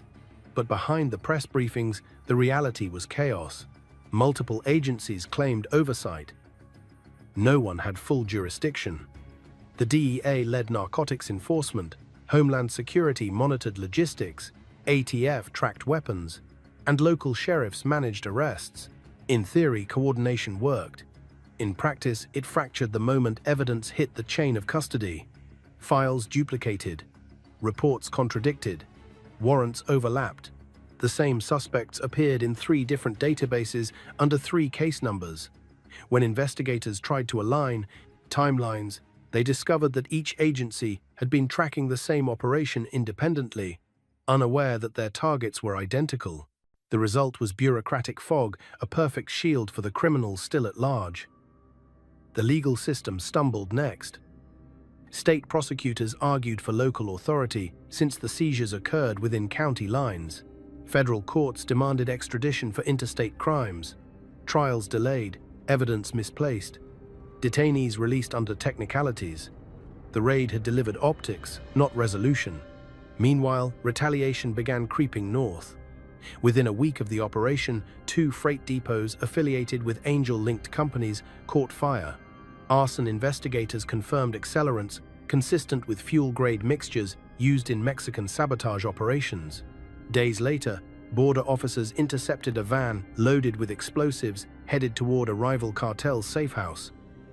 Both sides were striking not against law enforcement, but against each other. For the agents on the ground, it became clear that they had stepped into a storm far larger than a smuggling case. Intelligence briefings warned of multiple sleeper cells embedded within logistics hubs across Texas, Oklahoma, and Louisiana. Each operated autonomously, making centralized takedown nearly impossible. The political pressure intensified. Governors demanded accountability, while federal leaders deflected responsibility. Funding shifted, task forces multiplied, yet the root problem remained unsolved: fragmented intelligence. Every department held a piece of the puzzle but refused to share the full picture. The Angels exploited this division flawlessly. Their network was built on jurisdictional fault lines. When local police seized a truck, ownership records pointed to another state. When state authorities pursued suspects, federal agencies claimed priority. By the time paperwork cleared, the trucks were already gone. Cartel commanders understood it too. They shifted operations east toward quieter crossings, blending again into the noise of legitimate trade. The DEA reported a temporary drop in seizures. The reality was simpler. They were looking in the wrong places. Inside government walls, frustration turned inward. Internal affairs opened investigations into possible leaks, while cybersecurity teams searched for evidence of infiltration. Nothing concrete surfaced, yet information continued slipping through cracks: timing, convoy data, seizure plans. Each leak cost lives. The Angels didn't need to fight back. They simply waited for bureaucracy to destroy itself. By the end of that summer, Border enforcement resembled an open wound, heavily guarded, constantly bleeding. Every agency wanted to claim victory, but none could define what winning even meant. The raid had been the first real glimpse of the empire's scale. Yet in trying to contain it, the system proved exactly why it existed in the first place. Crime had learned to move faster than the institutions built to stop it. Money, real estate, and trucks. After the raid, the agencies focused on product, but the Angels and their cartel partners had always known the real prize was the paper trail. The empire didn't move on motorcycles, it moved on ledgers, invoices, and deeds. Every crate of chemicals, every shipment of pills, every wire transfer eventually turned into property. And property was the camouflage no investigator could easily seize. Money from each delivery was divided with precision. A share moved south as payment for production. A smaller portion funded bribes, equipment, and legal cover. The rest stayed in the United States, circulating through trucking companies, construction firms, and retail operations that were entirely real, except for the origin of their capital. A mechanic in Laredo might fix real trucks for real customers, but the rent on his garage came from an LLC owned by a biker who also owned 3 vacant lots and a silent stake in a used car auction house. The laundering followed a pattern. First, cash was broken into deposits just under the reporting threshold, $8,000 or $9,000 at a time, scattered across rural banks. Once in the system, it moved through legitimate transactions: truck repairs, equipment purchases, fuel contracts. Each transaction justified another transfer, and by the time it hit corporate accounts, the money was as clean as government payroll. Freight was the perfect disguise. The Hells Angels already owned the infrastructure, fleets of haulers, mechanics, dispatchers. They could move anything anywhere, and their paperwork always matched. The cartel had learned that logistics was a better investment than violence. For every bullet fired, a truck crossed the border with $100 million worth of contraband hidden beneath legal cargo. Real estate came next. Small towns across Texas and Oklahoma saw sudden bursts of investment. New warehouses, tire depots, rest stop cafes. Each purchase looked unremarkable, financed through loans backed by shell corporations that shared the same P.O. box. Those buildings didn't just store goods, they laundered legitimacy. Taxes were paid on time. Employees had health insurance. Inspectors saw nothing wrong. When investigators finally began tracing ownership, they ran into a labyrinth of holding companies that led to lawyers in Nevada, offshore accounts in Belize, and trusts registered in the names of dead relatives. The empire had built itself a legal fortress. Crypto added another layer. Biker tech specialists converted profits into digital currency within hours of collection, splitting the flow across dozens of wallets. Blockchain analysis revealed patterns only in hindsight. Transactions fragmented so thoroughly that reconstruction took months. While agencies celebrated seizures in warehouses, the real money kept circulating, invisible and unstoppable. Every attempt to seize assets exposed how deeply the network had rooted itself in the local economy. Those trucks delivered legitimate goods half the time. Those shops employed real workers. Shutting one down meant hurting towns already hanging by a thread. The Angels had embedded themselves so completely that removing them risked economic collapse in places built around their money. By the end of the year, the task force calculated more than $200 million in seized property, barely a dent in an empire measured in billions. The trucks kept rolling. The accounts kept breathing. The system had learned to regenerate faster than it could be dismantled. And behind every ledger was the same silent signature, a red and white emblem hidden inside the paperwork, invisible to anyone who didn't know what to look for. The human cost. While the agencies measured seizures and traced transactions, the human toll multiplied quietly in towns far from the border. Ambulances began running non-stop through suburbs that had never seen an overdose before. Hospital morgues filled with victims who thought they were taking prescription painkillers. Every capsule looked genuine. Every victim trusted the illusion. Fentanyl's power made each mistake fatal. It didn't offer second chances. A single pill could shut down breathing before help arrived. Local authorities started counting overdose clusters by zip code instead of individual cases. The numbers doubled every few months, yet each statistic reduced a person to a line on a chart. For families, there were no charts, just the silence that followed. Parents found their children cold in bedrooms. Workers collapsed at factory lockers. College students never woke from weekend parties. The poison that had begun as a business decision between bikers and chemists now flowed through neighborhoods that had never imagined they were part of a war. Couriers carried part of the cost too. Many were low-ranking angels or freelancers hired to drive one route for fast cash. Some never returned. When shipments went missing, bodies appeared along highways with tires burned and IDs stripped away. Local police called them accidents, but the precision said otherwise. The message was clear. Mistakes were not forgiven. Addiction began feeding recruitment. Towns ravaged by unemployment saw the angels as employers rather than criminals. They offered cash for driving, for warehousing, for staying quiet. People who had lost everything to fentanyl started earning from the same trade that destroyed them. The cycle reinforced itself. Users became workers. Workers became loyalists. Medical responders faced an epidemic they couldn't outpace. Naloxone revived some victims, but the next batch was stronger. Dealers no longer knew the potency of what they sold. Every shipment mixed concentrations differently, creating unpredictability so extreme that even seasoned addicts died instantly. Meanwhile, law enforcement officers carried another burden. Every bust came with retaliation. Family members were threatened, addresses leaked online, tires slashed, pets killed. The cartels fought with silence, the angels fought with reach. Fear became as common as cash. Communities tried to resist town meetings, awareness campaigns, treatment programs. Fentanyl spread faster than understanding. By the time a county realized its crisis, the suppliers had already moved 10 counties away. The human cost wasn't confined to overdoses or violence. It was trust. Dissolved grain by grain. Neighbors stopped helping each other. Families locked their doors. Teachers kept emergency doses of antidote next to attendance sheets. Small towns that once prided themselves on community now lived under constant suspicion.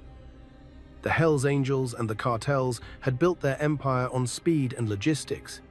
But what sustained it was despair. Every victim was a customer, every mourner a potential recruit, every headline another advertisement for the unstoppable machine behind it all. By the time the government declared the border under control, the damage had already seeped into the heartland. It was no longer a Texas story. It was a national inheritance paid for in bodies, buried under statistics. Inside voices. When the dust from the raid settled and the border quieted just enough for reporters to lose interest, the people who had lived inside the empire began to surface, not as witnesses seeking redemption, but as survivors of an ecosystem that devoured its own. Their stories, filtered through investigators and court records, outlined the anatomy of control. Beneath the image of chrome and leather was structure as rigid as any military. Every charter had its job: transport, communications, finance. Each trucker operated on a clock, synchronized to GPS signals from hidden servers. If a convoy missed a checkpoint, a replacement unit rolled before law enforcement even noticed. Drivers didn't know what they carried, and accountants didn't know who they worked for. Compartmentalization kept loyalty irrelevant. Obedience was enough. Members described an unspoken hierarchy where loyalty bought safety, not respect. Promotions came through productivity, not seniority. Moving freight efficiently mattered more than wearing colors proudly. The club had mutated into a corporation disguised as rebellion. The same transformation happened south of the border. Cartel operatives, once enforcers armed with rifles, now studied spreadsheets and supply forecasts. Their weapons were fuel contracts and customs clearances. Each had quotas to meet, penalties to avoid, and profit targets that determined survival. Violence became a management tool, not a habit. From inside these networks came glimpses of a truth larger than either side admitted. The angels believed they were using the cartels. The cartels believed they were using the angels. Both were wrong. The system had evolved past ownership. It ran on momentum, now driven by money too vast to trace and fear too deep to challenge. Investigators found evidence of burnout within the network itself. Drivers vanishing mid-route, accountants fleeing overseas, middle managers falsifying shipments just to slow production. Everyone inside felt the machine turning faster than they could keep up. The pressure to move product never stopped. Demand didn't allow rest. By the time agencies started interviewing former participants, most were shadows of themselves. Some spoke of guilt, others of survival. What united them was exhaustion. A recognition that once you entered the logistics chain, you stopped being human. You became a function. Every story pointed to the same conclusion. The empire had no leader. It didn't need one. The Hells Angels, the cartels, the brokers, the politicians, they were all pieces of a design that sustained itself. Remove one. Another appeared. Arrest 100, 1,000 remained. Inside voices confirmed what statistics had already implied. A border wasn't a place anymore. It was a process, self-replicating and self-defending. A process that had learned to survive without belief, loyalty, or identity. The aftermath. The confrontation between the Angels and the cartels ended the way most wars do, not with surrender, but with exhaustion. Both sides bled profits, lost men, and fractured from within. The empire didn't collapse in flames. It dissolved quietly, absorbed by smaller factions that mimicked its structure but stripped away its history. The first retaliation wave swept through the border within weeks of the raid. Safe houses burned in McAllen and Reynosa. Warehouses exploded under suspicious accidents. Bodies surfaced in irrigation canals, dumped as warnings to anyone still moving shipments under the wrong name. For a few months, chaos replaced coordination. The cartels fought among themselves to reclaim lost routes. The Angels hunted leaks and informants. Convoys vanished mid-transport, stolen or destroyed by rivals. Each attack erased more evidence of the original network. The violence became its own form of data deletion. But the machine didn't stop. It just changed operators. Logistics firms, once run by bikers, were sold to new management. Cartel affiliates signed silent agreements with independent haulers. Former Angels rebranded as consultants, offering supply optimization to legitimate businesses. The logos disappeared, but the structure lived on. Law enforcement declared victory in press briefings, citing record seizures and arrests.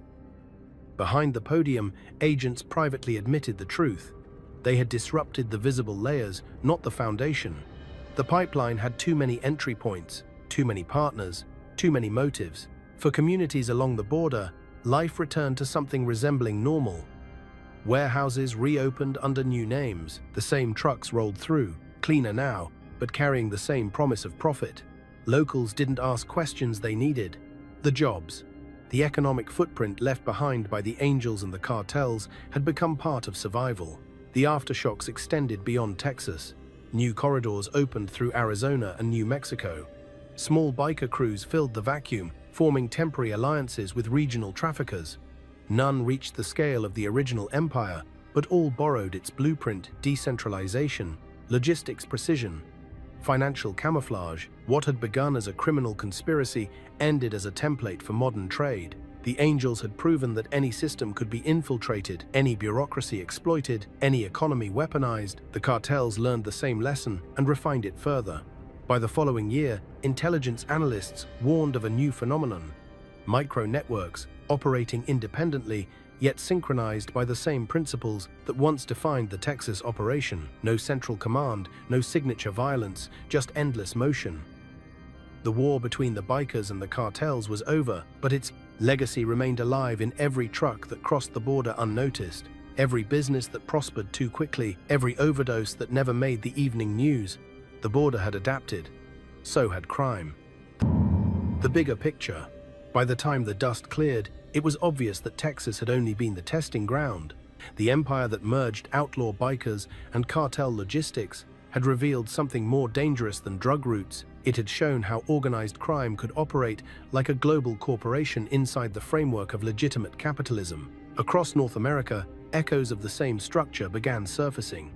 In Canada, smaller motorcycle clubs started handling distribution for synthetic pills sourced from Mexico, using the same encrypted routing methods pioneered by the Angels. In Europe, law enforcement intercepted shipments of chemicals tied to companies once registered in Texas. Bank transactions that originated in Laredo were reappearing in accounts in Rotterdam and Hamburg, the money laundered through shipping consortia that no longer existed on paper. Traditional organized crime had evolved. The mafia's street-level extortion was obsolete. The old cartel hierarchy, kingpins, lieutenants, soldiers, had splintered into what analysts called distributed trafficking ecosystems. Each unit handled a single link in the chain, insulated from all others, but synchronized through data, timing, and money. The result was indestructible efficiency. The Angels had been the bridge between chaos and order, the missing component that allowed organized crime to mimic legitimate business logistics. They introduced discipline, documentation, and predictability. What began as outlaw rebellion ended as managerial science applied to narcotics. The cartels adapted immediately. They replicated the Angels' operational models using local proxy groups across borders, transport syndicates in Central America, brokers in Canada, and supply facilitators embedded in American Cation. Freight corridors. By removing personality and replacing it with process, the underworld achieved what corporations spend decades perfecting: sustainable scalability. Governments weren't prepared for crime that operated without faces. Arresting traffickers made headlines, but it didn't slow the system. The machinery was self-healing. When one driver disappeared, another logged in. When one LLC shut down, another registered online within minutes. It wasn't an organization anymore. It was an algorithm. The larger picture was clear. The border had become irrelevant. Geography didn't define the battlefield. Connectivity did. The same servers managing freight in Texas could coordinate shipments across the Atlantic. Crypto wallets erased physical distance. Every new regulation introduced by the government created new loopholes to exploit.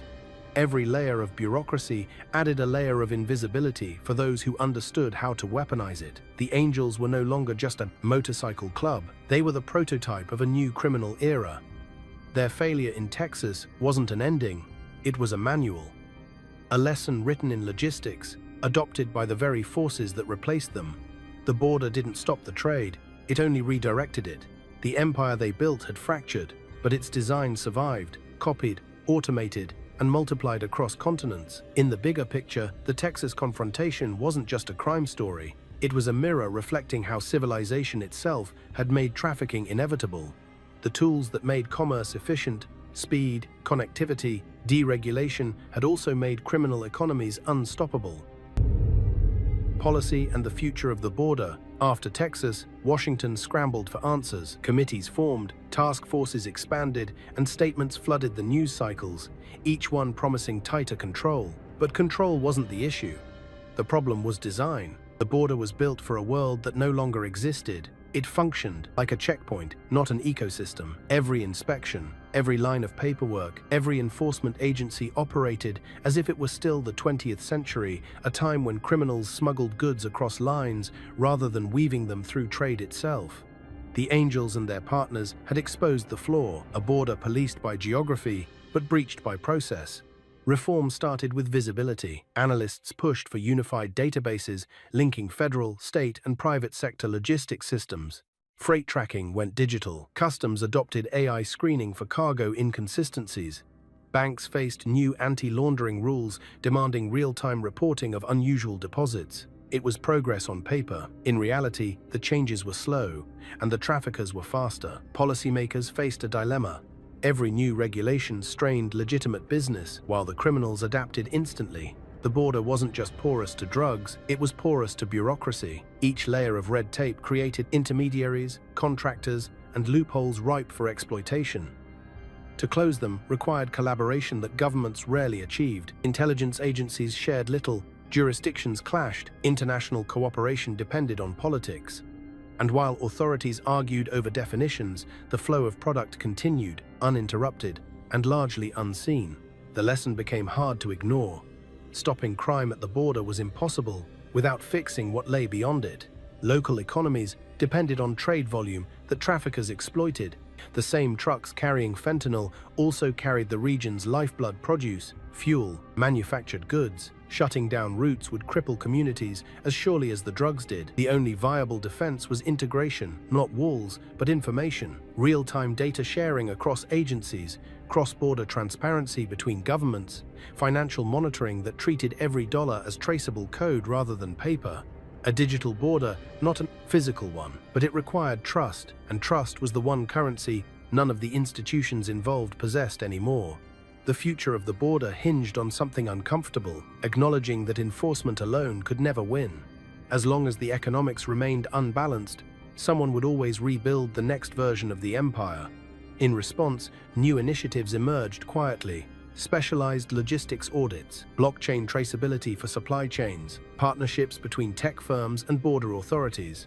None promised miracles, but all pointed to a shift from reaction to anticipation. The Hells Angels empire had forced a reckoning. The border could no longer be treated as a line on a map. It had to be treated as a living circuit, one that demanded constant calibration.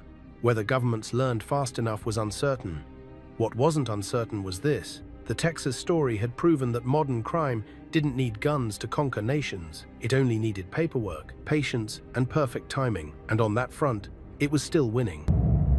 The image that haunts. In every major case file, there's a photograph that becomes the story's anchor, the one image investigators return to when the reports blur together. For the Texas border operation, that image came from the last frame of a surveillance drone circling the Zapata compound the night of the raid. The footage, time-stamped 4 hours 19 minutes and 32 seconds, shows a man standing alone beside a burning semi-truck. No one ever identified him. He wasn't listed among the arrests, nor among the dead. The drone's thermal sensor captured the heat signature of his body, motionless amid the chaos. Firelight glowed off his helmet before static swallowed the feed. The camera never recovered connection. That fragment became the investigation's ghost, a symbol of everything that refused to stay contained. For the agents who studied it, that moment represented the collapse of control. It didn't matter whether the man was an angel guarding the last shipment or a cartel enforcer destroying evidence. What mattered was what the image revealed: a human figure dwarfed by the machine he helped build, watching it burn and understanding it would never die. That frame circulated quietly among task force members. It wasn't used in presentations or reports, but it stayed on screensavers and office walls, a private reminder that even in victory, they were only seeing one gear in motion. Behind that fire, hundreds of other warehouses waited, thousands of other trucks idled, billions of dollars kept cycling unseen. Every empire leaves an echo. Theirs was smoke rising over the border, the sound of engines fading into darkness. It wasn't the end of a story, it was a continuation written in ash. The image endures because it captures a truth bigger than the crime itself. The border is never quiet, it only pauses between evolutions. The trucks will roll again, the labs will hum again, the routes will shift, the names will change, but the flame in that photo, that brief flare of destruction and defiance, remains eternal. That single figure by the fire became the symbol of a generation of traffickers and enforcers who realized too late that the systems they served had outgrown them. In the glare of that burning truck, the distinction between outlaw and businessman, between criminal and functionary, vanished completely. The image haunts because it is prophecy, a glimpse of what every modern empire looks like when it finally sees itself clearly, for one instant before the smoke closes in again. The epilogue months after the last raids, the desert swallowed the evidence. The compounds were bulldozed, the trucks sold at auction, the court cases wound through endless motions and appeals until public attention faded, but the system that built them never stopped running. Freight continued to cross in both directions, 30,000 shipments a day, each one an opportunity. Customs checks grew faster, not tighter, pressured by trade demands. Inspection algorithms screened for anomalies but couldn't distinguish legal commerce from criminal mimicry. The difference between normal and illegal had become too thin to detect. The Hells Angels' Southern charters dissolved officially, yet former members reappeared under new company names. Their tattoos vanished beneath business suits, but their instincts remained the same: efficiency, speed, silence. They didn't need colors anymore to claim power. Their companies now supplied logistics consulting, route optimization, fleet tracking. The same tools once used to move poison now sold back to legitimate industries. The cartels adjusted too. They decentralized further, subcontracting everything: chemistry, transport, laundering to independent cells. They no longer needed loyalty, only reliability. Crime had achieved full automation. For the people living along the border, nothing changed except the labels. The trucks still rolled at night. The hum of generators still echoed from industrial parks that never closed. Every so often, new rumors surfaced: unexplained convoys, cash-heavy investors, warehouses guarded by men who didn't talk. Locals learned not to ask questions. Everyone needed work. Inside law enforcement, younger agents studied the Texas case as a cautionary legend. The veterans called it one that never ended. They knew better than to celebrate arrests. The empire was gone only in name. Its architecture had become part of the landscape. The fentanyl crisis spread beyond control. Overdose statistics replaced news coverage. Politicians campaigned on reform, but reforms couldn't outpace chemistry. Synthetic drugs evolved faster than legislation. Each new restriction spawned another variant. Every ban opened a loophole. By 2025, the Texas operation had already become history, cited in reports as the moment America realized that the border couldn't be fought, it had to be managed like a living system. But managing meant compromise, and compromise meant survival. Somewhere out in the desert, truckers still gather at night, headlights cutting through dust, engines idling in unison. They don't wear patches. They don't need to. Their routes, their cargo, their payments all trace back to patterns born in those vanished warehouses. The border has learned to live with the empire's ghost. It breathes with it, hides it, feeds it. Every checkpoint, every database, every patrol car chasing a shadow is proof that the system endures. And under that endless hum of engines, beneath the illusion of order, the fire from that forgotten drone footage still burns unseen, unending, reflected in the chrome of a passing truck heading north through the night.